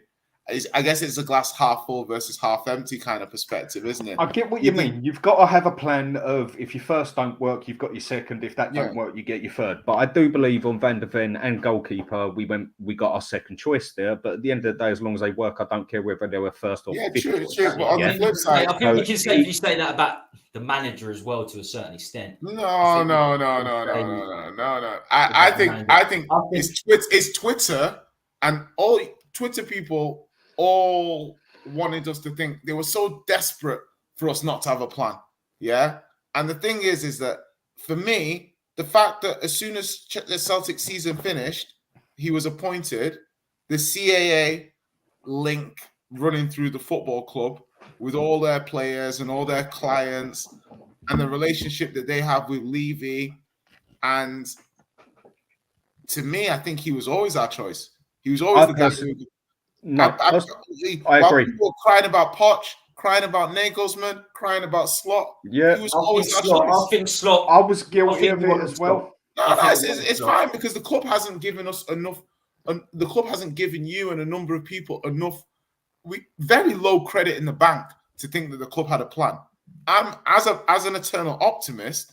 I'm like, yeah, the club have a plan. No, I think it's the same. I think it's the same plan. But I think it's the same plan we had for Van der Ven and for Curry. I think we had a plan and we had to go to plan B because the plan A didn't work. My point is with those guys, it's like I'm trying to say we don't know if we were doing the multiple negotiation tactic or there were B options.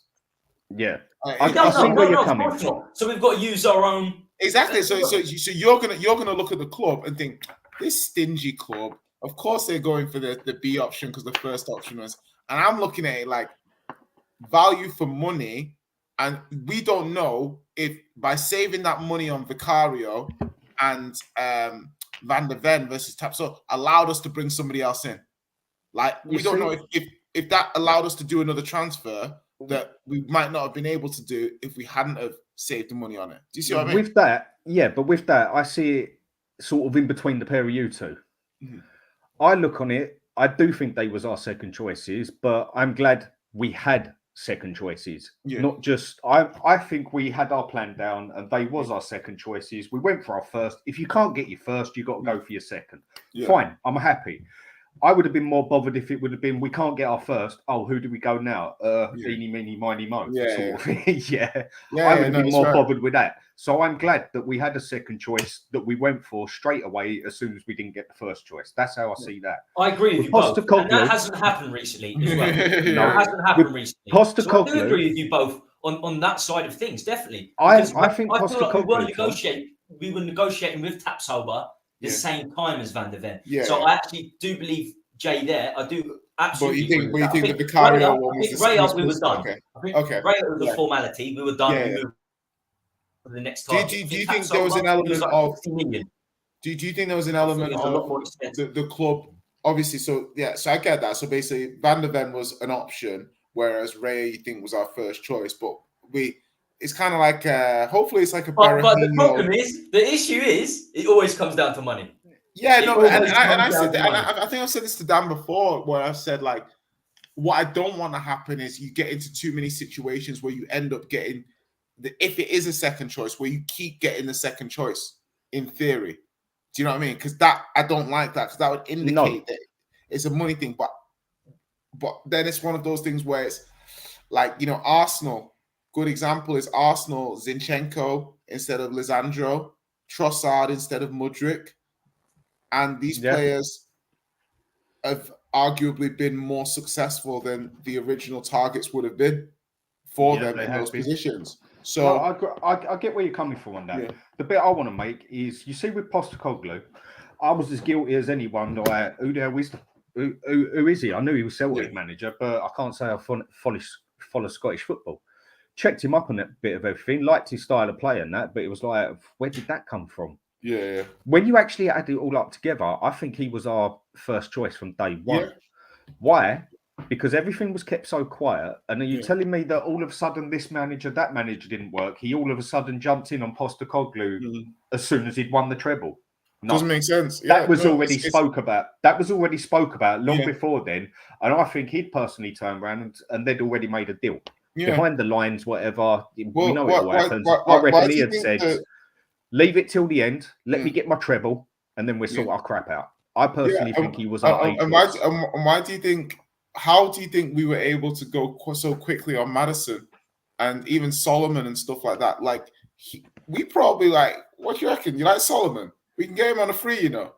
Like, what do you think? Yeah, I'll take him. Cool. Like, as in, you're absolutely right, and I think that for me, you're not really losing nothing on a free, are you? And I'll try and find a tweet that I did about Ange, because I basically said like Ange was the logical choice, because it wasn't just about. I will find it, because it was literally. The issue is the issue I had. It's not about Ange. It's not about the players. Yeah. I personally think Slot was the target. I think the reason I think Slot was the target was because when we targeted him, when these rumours came in, funnily enough, 2 days later he said, "I am staying at Feyenoord," signs a new contract, and we were the one club constantly rumoured with him. And on the back foot, on the back burner, there was talk about Ange. There was talk about Postecoglou. So it could have been. Could have been a shortlist again with 3 or 4 managers. I don't think Nagelsmann was going to come in, No. But personally, I think Slot would have made more. He just won, Europa League with Feyenoord. He's a young manager who's been brilliant at both his RZ and Feyenoord. He was magnificent at RZ as well. Whereas Ange is more of a risk because he's 57 years old. He's only managed Japan and Australia, other than his 2 years in the SPL. Celtic win everything always. So that was the risk for me. But I like his style of football, and I'm much happy we got in some of the other candidates for sure. The jury's out. It very much is out on all fronts, on all players in all clubs and all new managers, because it's only 4 games. So the proof's in the pudding, and we'll see what happens. But I would hope that you're right, Jade, that the managers have say on transfers. I don't think they have for a long time. But I hope that's the case. But Madison's a no-brainer. Stevie Wonder would sign Madison. It doesn't matter. It doesn't matter who you are. Steve, Arsenal went and got Havertz instead of Madison, and literally every Arsenal mate of mine. But they have got a lot of. But they use Havertz as a centre mid. Madison's a cam. But Madison can play as a centre mid as well. Who?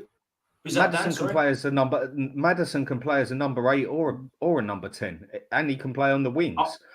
Everyone I know has said, "Why the hell did we not go for Madison? Why did we go for Havertz?" Because I don't think anybody actually know what Havertz is good at, because he ain't good at it. I think talking to Arsenal fans is because they've got Odegaard at Cam, and they've got Vieira, and they've got Emil Smith-Rowe coming back from injury. So they have got quite a lot in there. I think everybody can see Madison is an unbelievable player, unbelievable signing. I don't know how we done it, but we done it. Signing of the season.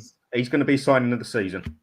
Mm-hmm. I wouldn't be surprised. I wouldn't be surprised. I would have loved to see him behind Harry Kane for a season, but we probably will see it for England over the next 12 months, and probably leading into the World Cup. It's something, but I would have just loved to see that dynamic. Well, the question is with them two. Would they have got in each other's way? Kane's staying as number 9. Kane is doing what Eriksen and Kane done back in the day. Eriksen will be the cam. Kane will stay as number 9. The only reason he reverted back is because we didn't play cam under Conte or Joe. So we didn't play with cams, and we didn't have cams. We had Ndombele and Lo Celso. They're the ones that replaced Eriksen. They were knowingly good enough. So there are a lot. I think quality the greatest players will fit in any system. I think they will fit in any system. I really do. The best, the top, the top echelon of players, I think will fit in any system. That's just my personal. That's my personal view. I think midfield is our strongest point at the moment, because that midfield we've got, as far as I'm concerned, bar Man City, we're as good as anybody. That's brilliant. State anybody, yeah. And we got Bentancur coming back. That's if he recovered. If he recovers, that's a great quartet, centre mid quartet. That's the biggest positive for me. Bentancur with me is what is he going to come back on? Because I have not seen one player yet. November, with an ACL injury 6 weeks or so.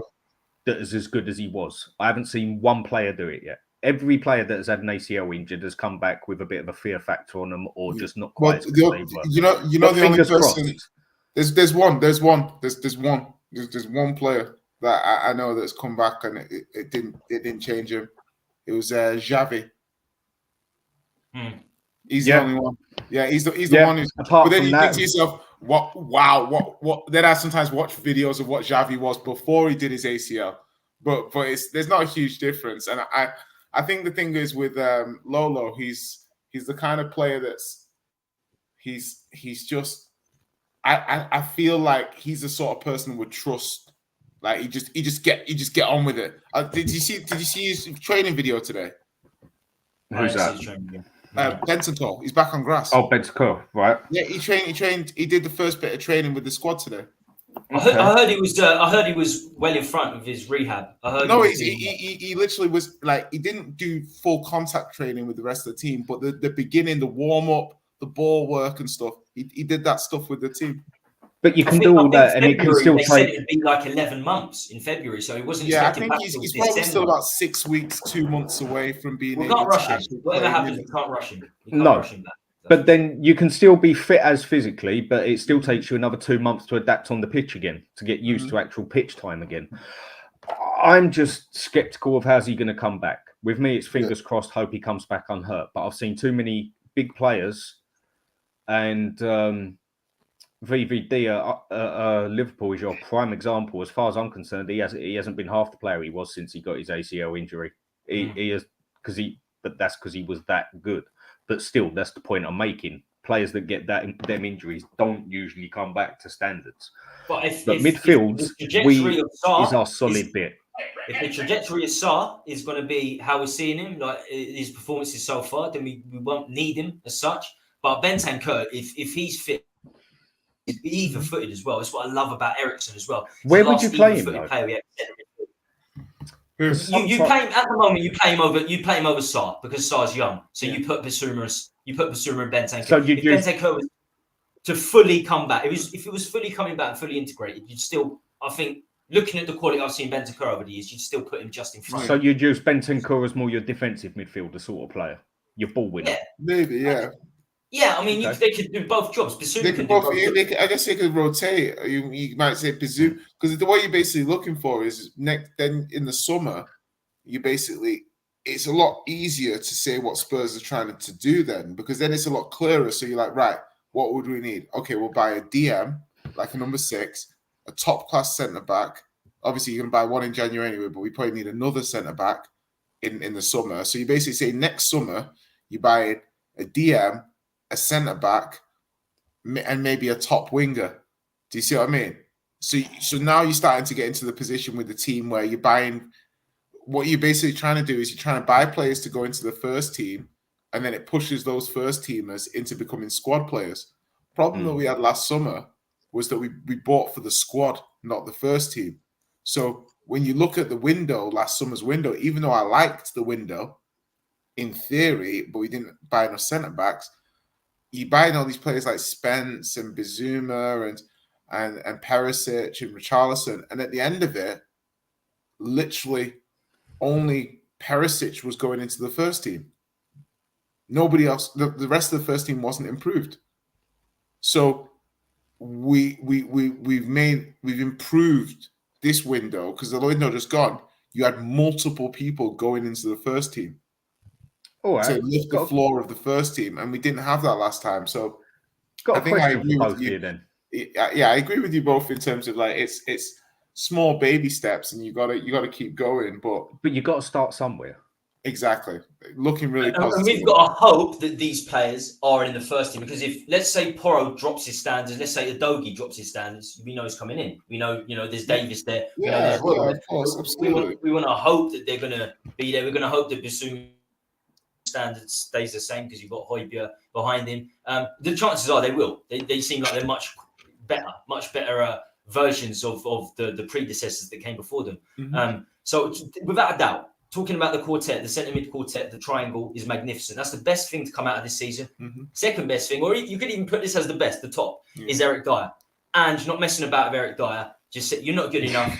Not only are you not starting, but you're not even on the fucking bench. For me, that gives him bonus points. Even if I'm pessimistic about Ange saying maybe he's not the right guy for the job because he's only coming from Celtic. That, for me, that gives him bonus points massively, both of those things. Right. And we're playing good football. Unfortunately, you may have to rely on Dyer coming back, but that's down. For me, Yeah. That is the failure of the transfer window. We should have got You know, that. but the thing is, you know the That's funniest the thing. failure of the transfer. You know what the funniest thing about Dyer is though? Like, I think he was plays in. football. Yeah, funnier than his football is. That Barcelona game, yeah, that took Reggie and Dyer out the squad. I don't think they were a million miles away from being in the squad. Do you know what I mean? Like, well, being they're actually viable options. Dyer's actually in the squad, same as Lores, isn't he? That's what I'm saying. But 25, then but that's only because they hadn't gone. Yeah, in terms of the squad, I mean, you know, like match day squad being actual players that could play. Because what happened in that Barca game, for most of the game, they played pretty well. But then in that last 10, 15, 20 minutes, when they got tired or whatever, and we got torn apart, I think that showed something to Ange, where he's like, wow, I really can't rely on these guys. Like, as in, like, no, I can't play these guys. And then you see after that, Reggie and Dyer they don't look like they could ever, you know, be in the team again. And it's almost like that's the game, I think, that made him think, you know what? These motherfuckers can cost me my job, you know. Right, question. I got told a lot 3 months ago that I was crazy for even saying this. I think I had 2 people out of literally a lot of people I debated with agree with me. Are we better with or without Kane? It's a difficult one because you're almost also saying that, like, what would if he still had Kane, if he still had Kane in this squad, would we have 12 out of 12? Do you think we look better at this moment in time, because we can only say by 4 games, better how we've been with Kane or without Kane over the past? I think this is as good as we've looked for a while. So I would probably say we look better. But if you put Kane in this quartet with the centre mids behind him and Son on the left instead of, because Richie played the first 3 games. I think Kane, you look better. I just think you look. I get what Dan's saying, because the thing is Richarlison better than Kane in the first 3 games. But Son on the left is already finished, isn't he?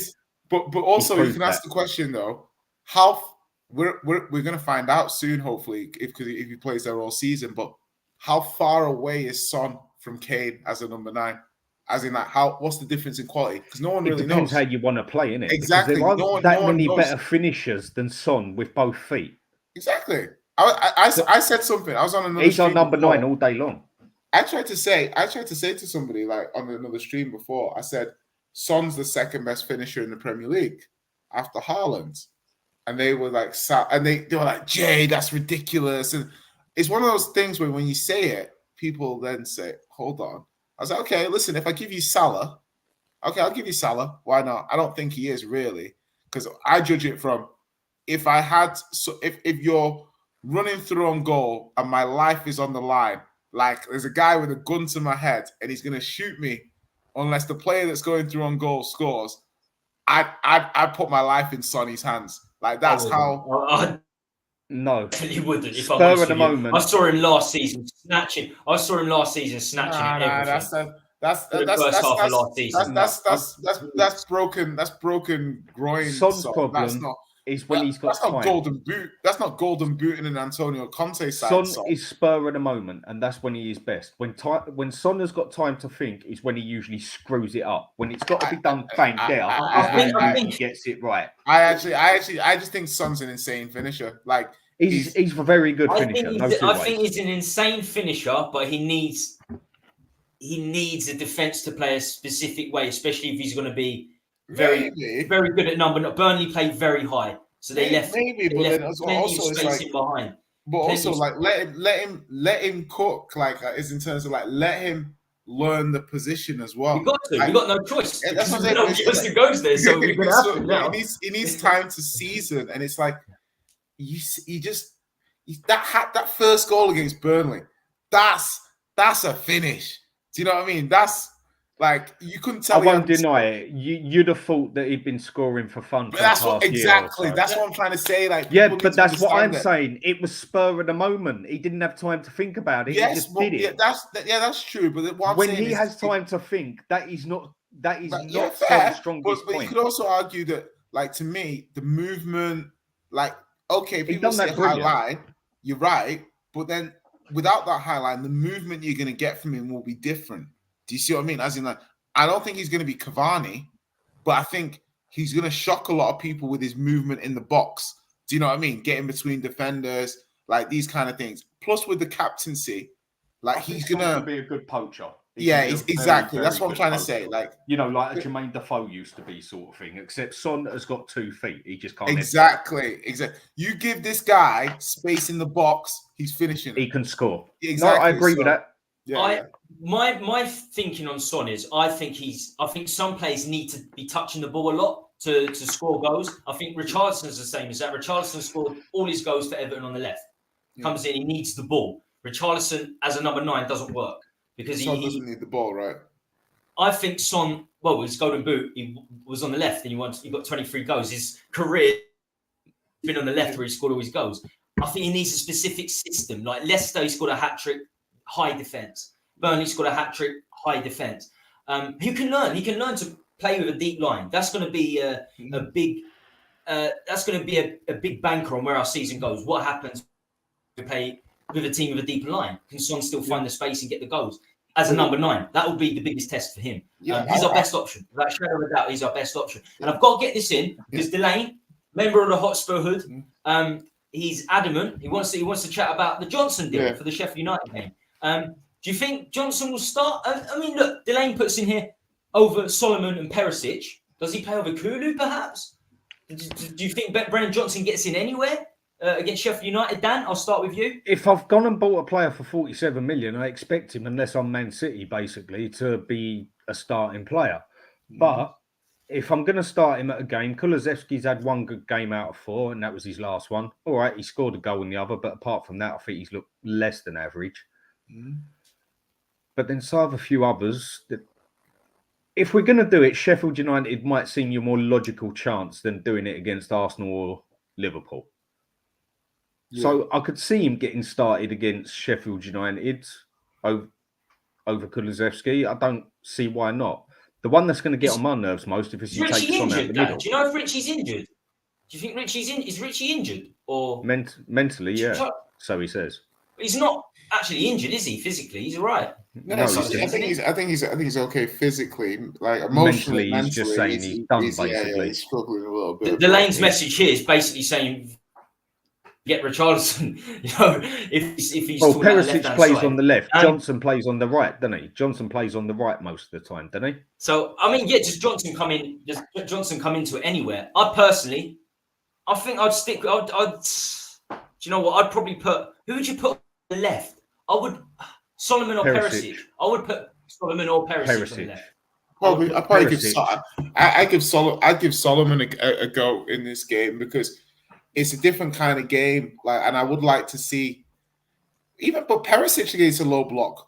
Perisic or Solomon versus a low block. Look at the tactic of it. Yeah, I like the middle both with of them Son. in terms. And then Johnson, he's a very pace-related player to cut in.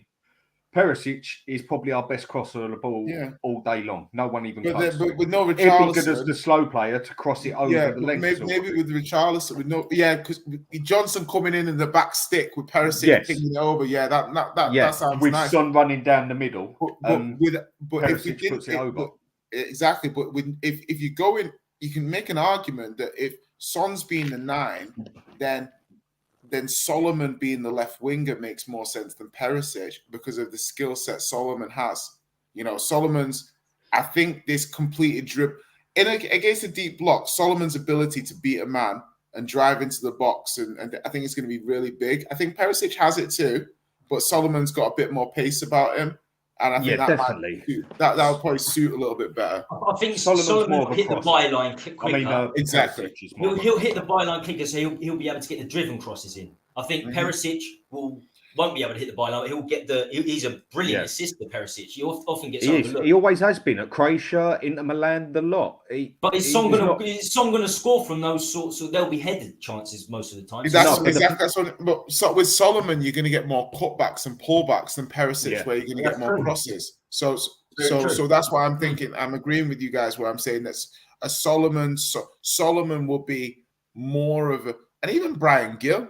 Like I can see us letting Perisic go in January because someone like Gil again. Gil is very, very similar to Solomon. Very, very Yeah, similar. that's what I'm trying to say. So that profile will work well with Son. But as all everyone's done is slate Brian Gill. He's too skinny for the Premiership. He's too this, and basically Solomon's exactly the same bloody player. Yeah, and the thing is that obviously and everyone's slated Gill to the bone. But Gil's never had the opportunity to work in a system like this. You know what I mean? No, he hasn't. So I agree. The thing I think he's one we should keep. The thing, Dan, we understand is people are very keen to. Like I like having these kind of conversations because I know we have good conversations. We don't always agree, but we always have a good conversations. And I always think that people when they're thinking about players, sometimes they want to be right. We all want to be right in terms of our observation of how we observe football. Like a lot of people wanted Vicario to fail. Basically. Exactly. So because they want to be like, listen, the club is cheaped out. They've gone for the cheaper signing. I want to stick this on Levy because he messed up. Like, this is going to be a failure. Do you know what I mean? And it's just almost like when we're seeing these players and seeing it, I almost think that people forget that this is your club. You know, we need these players to succeed. You need to be wrong. Like, as in, you should be praying that you're wrong. Like, I want Emerson. I don't like Porro. I don't like this. Oh my God, Porro, you are absolutely kicking ass. You're making my comments look ridiculous. That's what I want to see. And I will never be like, oh my God, I'm not going to praise this person. It's funny because I saw this guy, and it's funny. There's so many people who would, no to Postecoglou or this or that. And I see them now, and they can't even bring themselves to praise the manager. Like, I look at their timeline, and they can't be like, oh my God, it's amazing. Because they know that people saw them saying, oh my God, Postecoglou, what are we thinking? Like, it's funny because but Jay, come on, it's 4 games. Well, what do you think is going to happen though? What do you say? So if Ange is magnificent, but the 4 games is irrelevant though. There's no basis. It's not irrelevant if you're having a go. Not irrelevant in what way? Go on. You're having a go at the person that didn't rate Ange, and now 4 games later, 2 wins against Burnley and Bournemouth. This guy's gonna be top 4. Well, the thing is that I said that I said we would make top. But the thing is, success or anyone. Yeah, but the thing is, it's not about like for me. It's not even about that. It's about what people are classifying as success. That's down to you. Me personally, I said we'd make top 4 in summer before all these transfers happen, and I was getting called delusional. Yeah, we played 4 out of our first 5 games away. We've lost to Fulham on penalties. We're implementing a brand new style of play. He's bringing the fan base together. All of that stuff, it doesn't matter if we have blips in the season and that. It will not change my mind that he was the perfect appointment for us. Nothing will change my mind about that. So you can say it's only 4 games, and I'll say, well, what the hell do you think is going to change in the next 34 games? I can only say so far, so good. We've got to see if this attacking football holds up against the big teams. But why do we need to see that? We're in a process of building our squad and team. So if it doesn't hold up, there still needs to be a factor of results and performances.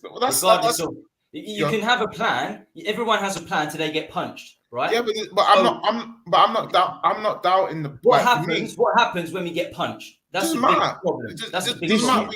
We get punched.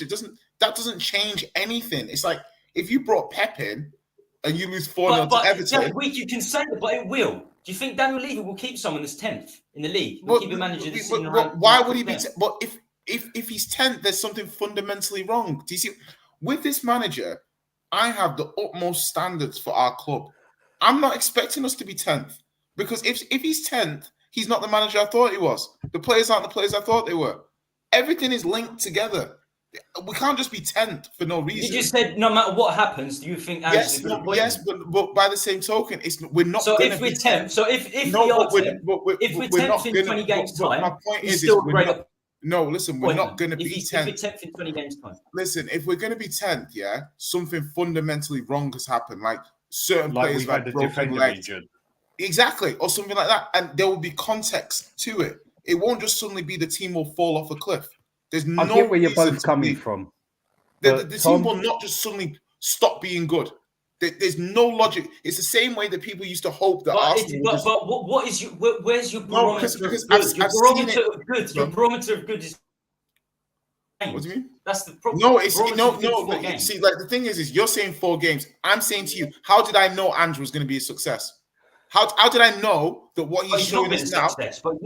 Okay, so how did I know that he was going to settle in this way and nobody else? How did I specifically know that he was going to have this impact on our club before he joined our club? Because you thought he would, you hoped he would. You couldn't give us no facts. So now, with that happening, and now you're saying, okay, it's only been 4 games. Well, I needed 0 games to tell you that he was going to do this, and now 4 games have come.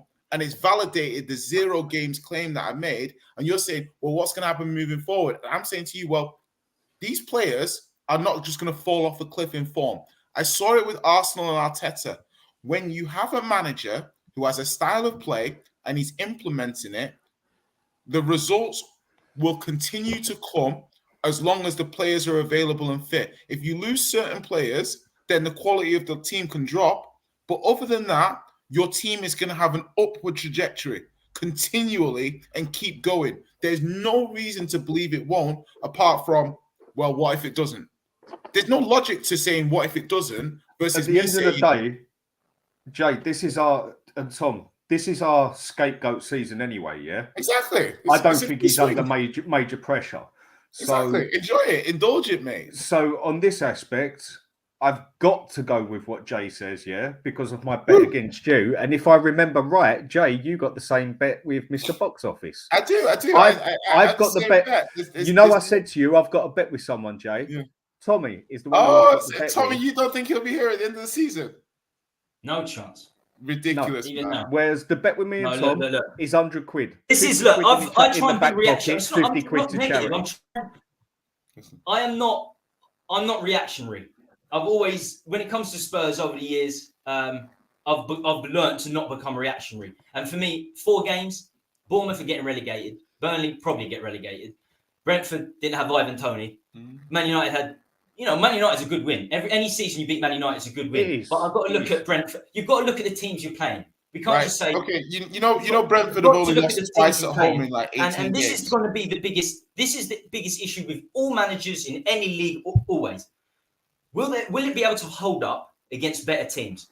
Will we be able to implement the holding up against great teams if that works? If we get injuries, because one injury at centre back, I think we're in big problem. And the last thing is, Postecoglou's system is going to get known. Teams are going to know what they're playing against. They don't know right now. Yeah. Everything's new. Yeah. Everything's fresh for all players and managers. What happens then? Because there are tactical masters in this league now. This is the Premier League. This is change now. There are tactical masters in this league. We had our best start ever in the Premiership last season. We did with Nuno.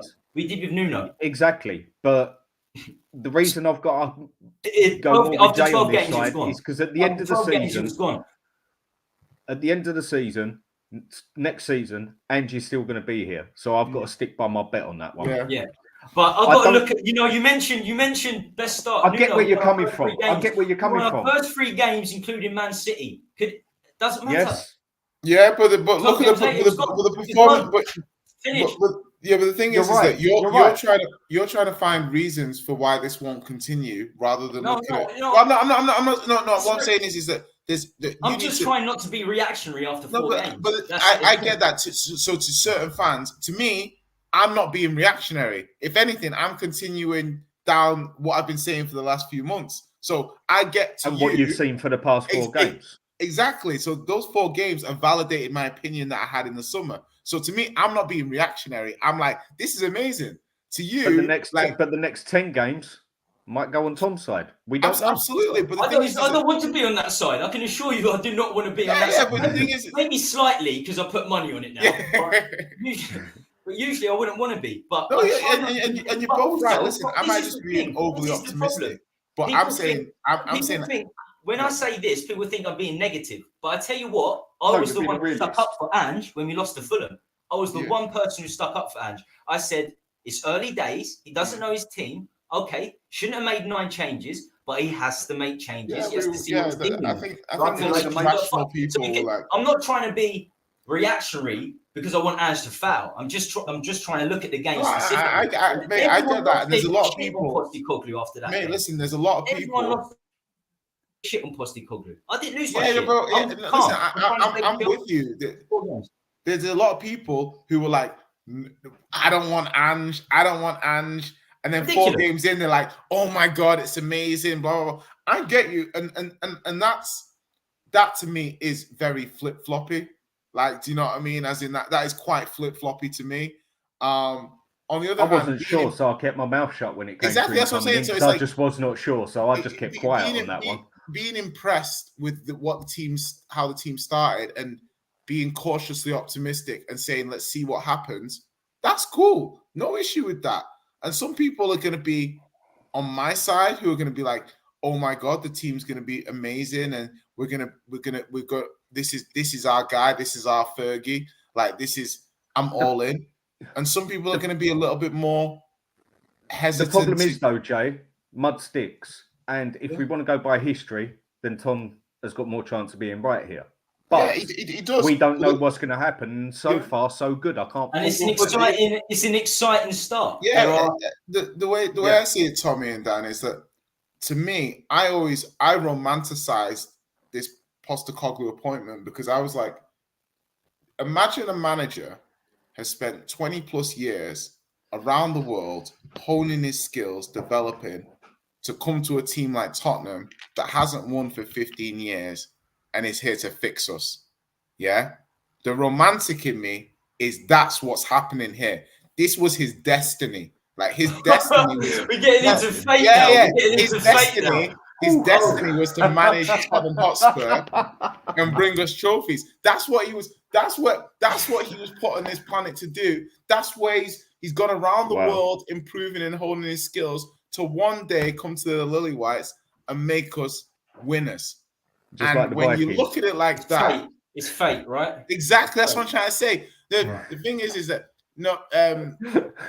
like, it's one of those things. I was like, so to me, that's perfect. That's where we're going with this. That's where we're gonna be, and that's the way I've got to look at it. Once upon a time, I was like that. Once upon it doesn't matter what happens. I'm positive, but I've seen so much shit bringing the romance back over the last 2 or 3 years. That optimism has been replaced with just trying to be not so reactionary, not too emotional when it comes to one game or one transfer. It's because the mud sticks. Right. People remember bad more than good. We're coming to the end of the show. I just want to give I said 5 points. We're back on the, what would happen over the next 3 games. I'd say, 5 points would be great. 3 points in Sheffield 5 points would be great. Draw. But who knows? We lost to Arsenal. I don't think we're going to lose to Arsenal twice this season like we did last season. We won't lose twice. I think we'll win in one of the games. I do think we'll win in one of the games. I think at the moment we're in better form than Arsenal. I think what Jay said. Their team hasn't settled yet. I think what Jay said, 5 points would be better than 6. I've got a funny feeling we'll probably get 6. I think we'll probably get 6. Even though, but I understand exactly why. It's good to have an unbeaten streak. But it's also good as well to not draw too many games because then you're going for it. You're a gunslinger. You either win or you lose. So there's 2 ways to look at it, I suppose. But if you remember, that got us in the Champions League before, didn't it? Where we went basically all season with something like 3 draws and the rest were loses and wins and that. And we got in the Champions League doing that, didn't we? Because draws can damage you. We played a season like Cristian ROMERO. We played a season like Romero, gunslinger. That's, we could be the gunslingers of, similar to Romero. Like a fella said on here, we are basically doing what Leeds did. It's just I think we'd be better of it. And I think he's got a bit of an attitude at the moment of you score 3, we score 4. Yeah. Also as well, you look at some of those people, and you understand the fact that with Leeds, if you keep your best players, then the sky's the limit. Because that's where you need to then make the affordable signings. And I think what Levy's understood now is that, like, the team needs to be invested in. And I always thought that the board and stuff, if you could give the board a way of saying the players we're going to buy are guaranteed to be successful, Levy would spend. Because it's an investment that you know he's not going to lose out on. And I think with Paratici coming in, he started to trust it a little bit more. With the data-driven, he's starting to trust it a little bit more. Some of the players we're bringing in, I know Levy specifically likes, you know, like the Madisons, the Brennan Johnsons. Like Levy's out here, what's it saying? He gave a presentation to Brennan Johnson and stuff. Jay, I agree. I agree 100%. I think the last 9 years, but the problem is, I think the last 9 years is all players that Levy wants. I think it's his decision. But the thing is it's Levy messing in when it goes badly, but it's like Levy's not messing when it goes well. Do you know what I mean? It's almost like with a buy like Maddison, it's a win-win situation. Exactly. Even if he had a mediocre season, we'd still sell him for 40, 50 next season. Exactly. Or You even can't 30 lose on Maddison. Madison's a win-win. Yeah. Udoji, he's young, 15 million. It's a win-win situation. What's he worth now? Madison, the thing with Madison is Madison is Premier League proven. We just signed Premier League proven players. Madison. Sorry, Jay, carry on. I was just saying that, like, look at the players that, like, almost like you bring these players in. Udoji, what, 50 million? How much? If we wanted to sell Udoji end of the season, what, 50 million already? Vicario? We have to wait. Vicario already, what, doubled his value already? Yeah. Yeah, like, if you want to sell Vicario now, like... That's why young players at a cheap price... It's a win-win situation. That's what I'm saying. So a lot of, even Romero, what we bought him for, what, 40, 45? If you wanted to sell Romero now, what, 80, 90 plus? No. I reckon we get 50 for him. After 4 games, possibly. No. After 20 games, let's see. Romero, you're getting 80 million pounds for. Come on, man. No. Hold on. What do you mean? What do you mean? He's not English. How much you play? He's not English. He's not English. But the thing is like, no. But the thing is you have to understand, like, who's the top centre back? Gavadio. He's better than Gavadio. Romero needs a full. I think a lot of clubs look at his injury record. Romero's the two things he's got is Messi bigs him up, blows sunshine out of him basically, and he's won the World Cup. So you could use an excuse, put him in a better team, and you'll see better out of him. Nice, man. But I don't think you're getting no 90 million out. Nah, we're the only team where it's like World Cup with, like, you know, like you see like all these World Cup winners, like France is like all these players, like centre backs. Centre backs are expensive, you know, like they're really expensive. Like, of course they are. We were getting quoted like 60 million for Tapsoba. Do you know what I mean? Like, who is Tapsoba to Romero? Tapsoba's a very, very good player. He's nowhere near Romero. But he's not near Romero though in quality. I haven't seen him enough to judge it. Romero was really bad at times last year. Shockingly bad. Put Eric Dyer next to Van Dijk, yeah? And in Van Dijk's Ballon d'Or season. And I promise you. Van Dijk comes down a step or two. Yeah, Van Dijk will look like a cart horse. You know, it's one of those things like. Yeah, because he'd be the only man standing there trying to do anything. Time will tell. I think Romero would definitely go for 50. I think we would hold our money on him. I think we'd hold our money on him. But Jay, it's the injury record. It's the injuries. He has so many injuries. First season, he only played 19 games. And last so season far, was overall in the Premiership, he's played more bad than good. Nah. Yeah. Last season was shocking. Last season was bad. Awful. Last season was bad. Awful for his levels. The season before, he was great. Yeah, for half the season he did play because of his injuries. Hey, but listen, the thing is maybe making him vice captain. I'll say exactly. I'll say we'll keep our money on him, but I don't see no 89. No, we might make 5 million. I don't think we need to worry about selling him anyway. To be honest with you. I don't think we need to worry about. If anything, we need to start. We need to get on. We need to get on with renewing some of these people's contracts. You know, there's a few contracts I'm a bit like, oh, we need to start getting, you know, improving these people's terms and stuff. That's as much a part of managing and, you know, recruiting and directors of football doing their job as anything is which contracts to renew and which ones not to. Right, we're at the end of the stream now. Final segment, Muppet of the Week. As I said, this show's usually on a Tuesday, but it's England-Scotland friendly, so we had to delay it. And as you know, as people know who watch the show, Tuesday night is Muppet of the Week. So first up, Daniel Levy. He's an exclusive member on this segment. He's never not been involved. I think the biggest one this week, it's been pretty quiet for him on all aspects. I think it's his international break, but there was the NFL deal announced this morning until 2030. I think we're going to be playing at least 2 games a season of NFL, and we are now the home of the NFL UK. So we are NFL UK apparently. Yeah. So no matter who they come over, that's got a lot of they people backed up because it's non-footballing again. Once again, it's non-footballing. Wandsworth Prison, the guards, Mr. Khalife walking around the river. There are many things attributed to Wandsworth Prison, which makes them Muppet of the Week. Harry Kane Spurs dig. A lot of Spurs fans would have him as Muppet of the Week because of what he said last week. Dan, any of these Muppet of the Week? Have you got one of your own? I've got 2 that it's got to be 50-50.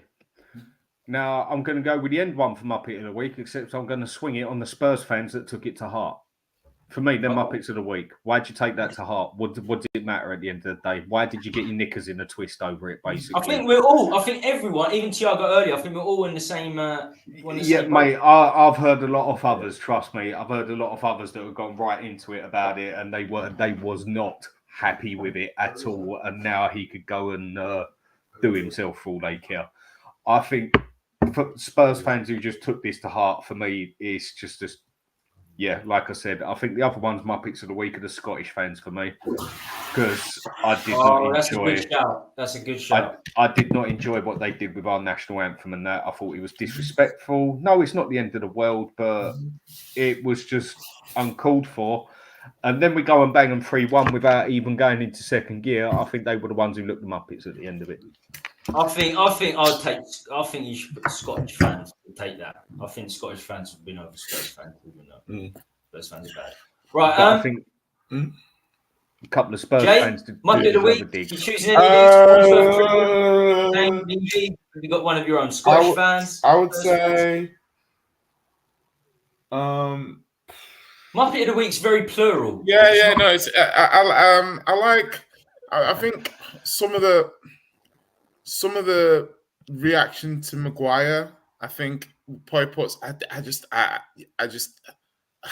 It's just it must be horrible being an England player, with the kind of the way it's kind of is. Like, I think it's a difficult one for Maguire. I don't think he's the Muppet, but I think.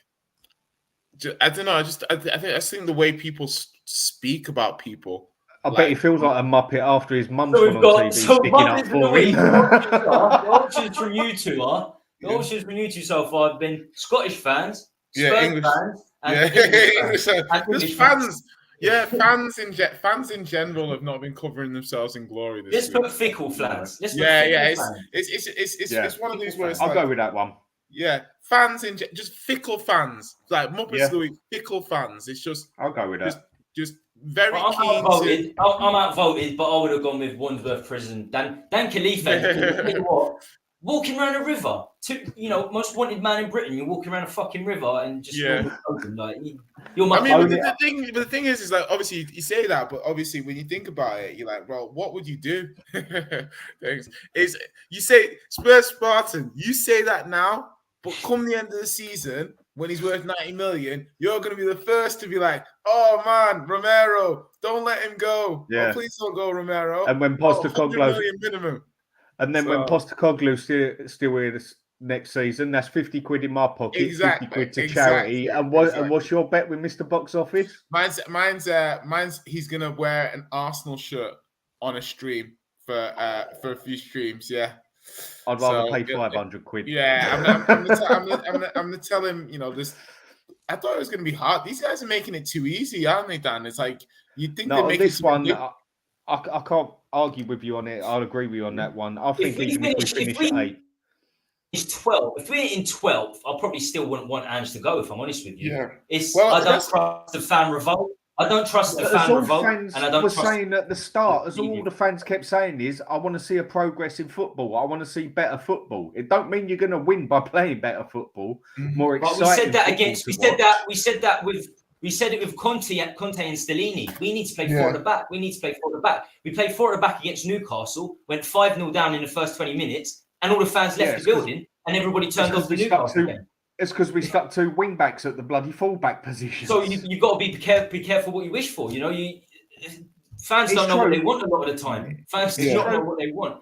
I know we are three losses away, even 2 losses away from capitulation amongst the fan base. It was almost capitulation. The Fulham game, the people lost their shit after the Fulham game. Yeah, because he made 9 changes. Exactly. So what if he makes two bad decisions on the bounce? Then what? Yeah, but it depends what you call a bad decision. There's a bad decision of making 9 bad decisions. But he made 9 bad decisions in one go. He's made that decision 3 games in. If he'd have changed 4 players, let's say up to 4 at the max, and this would have happened, people would have been all right. He gave a couple of others a go, all right. But 9 changes.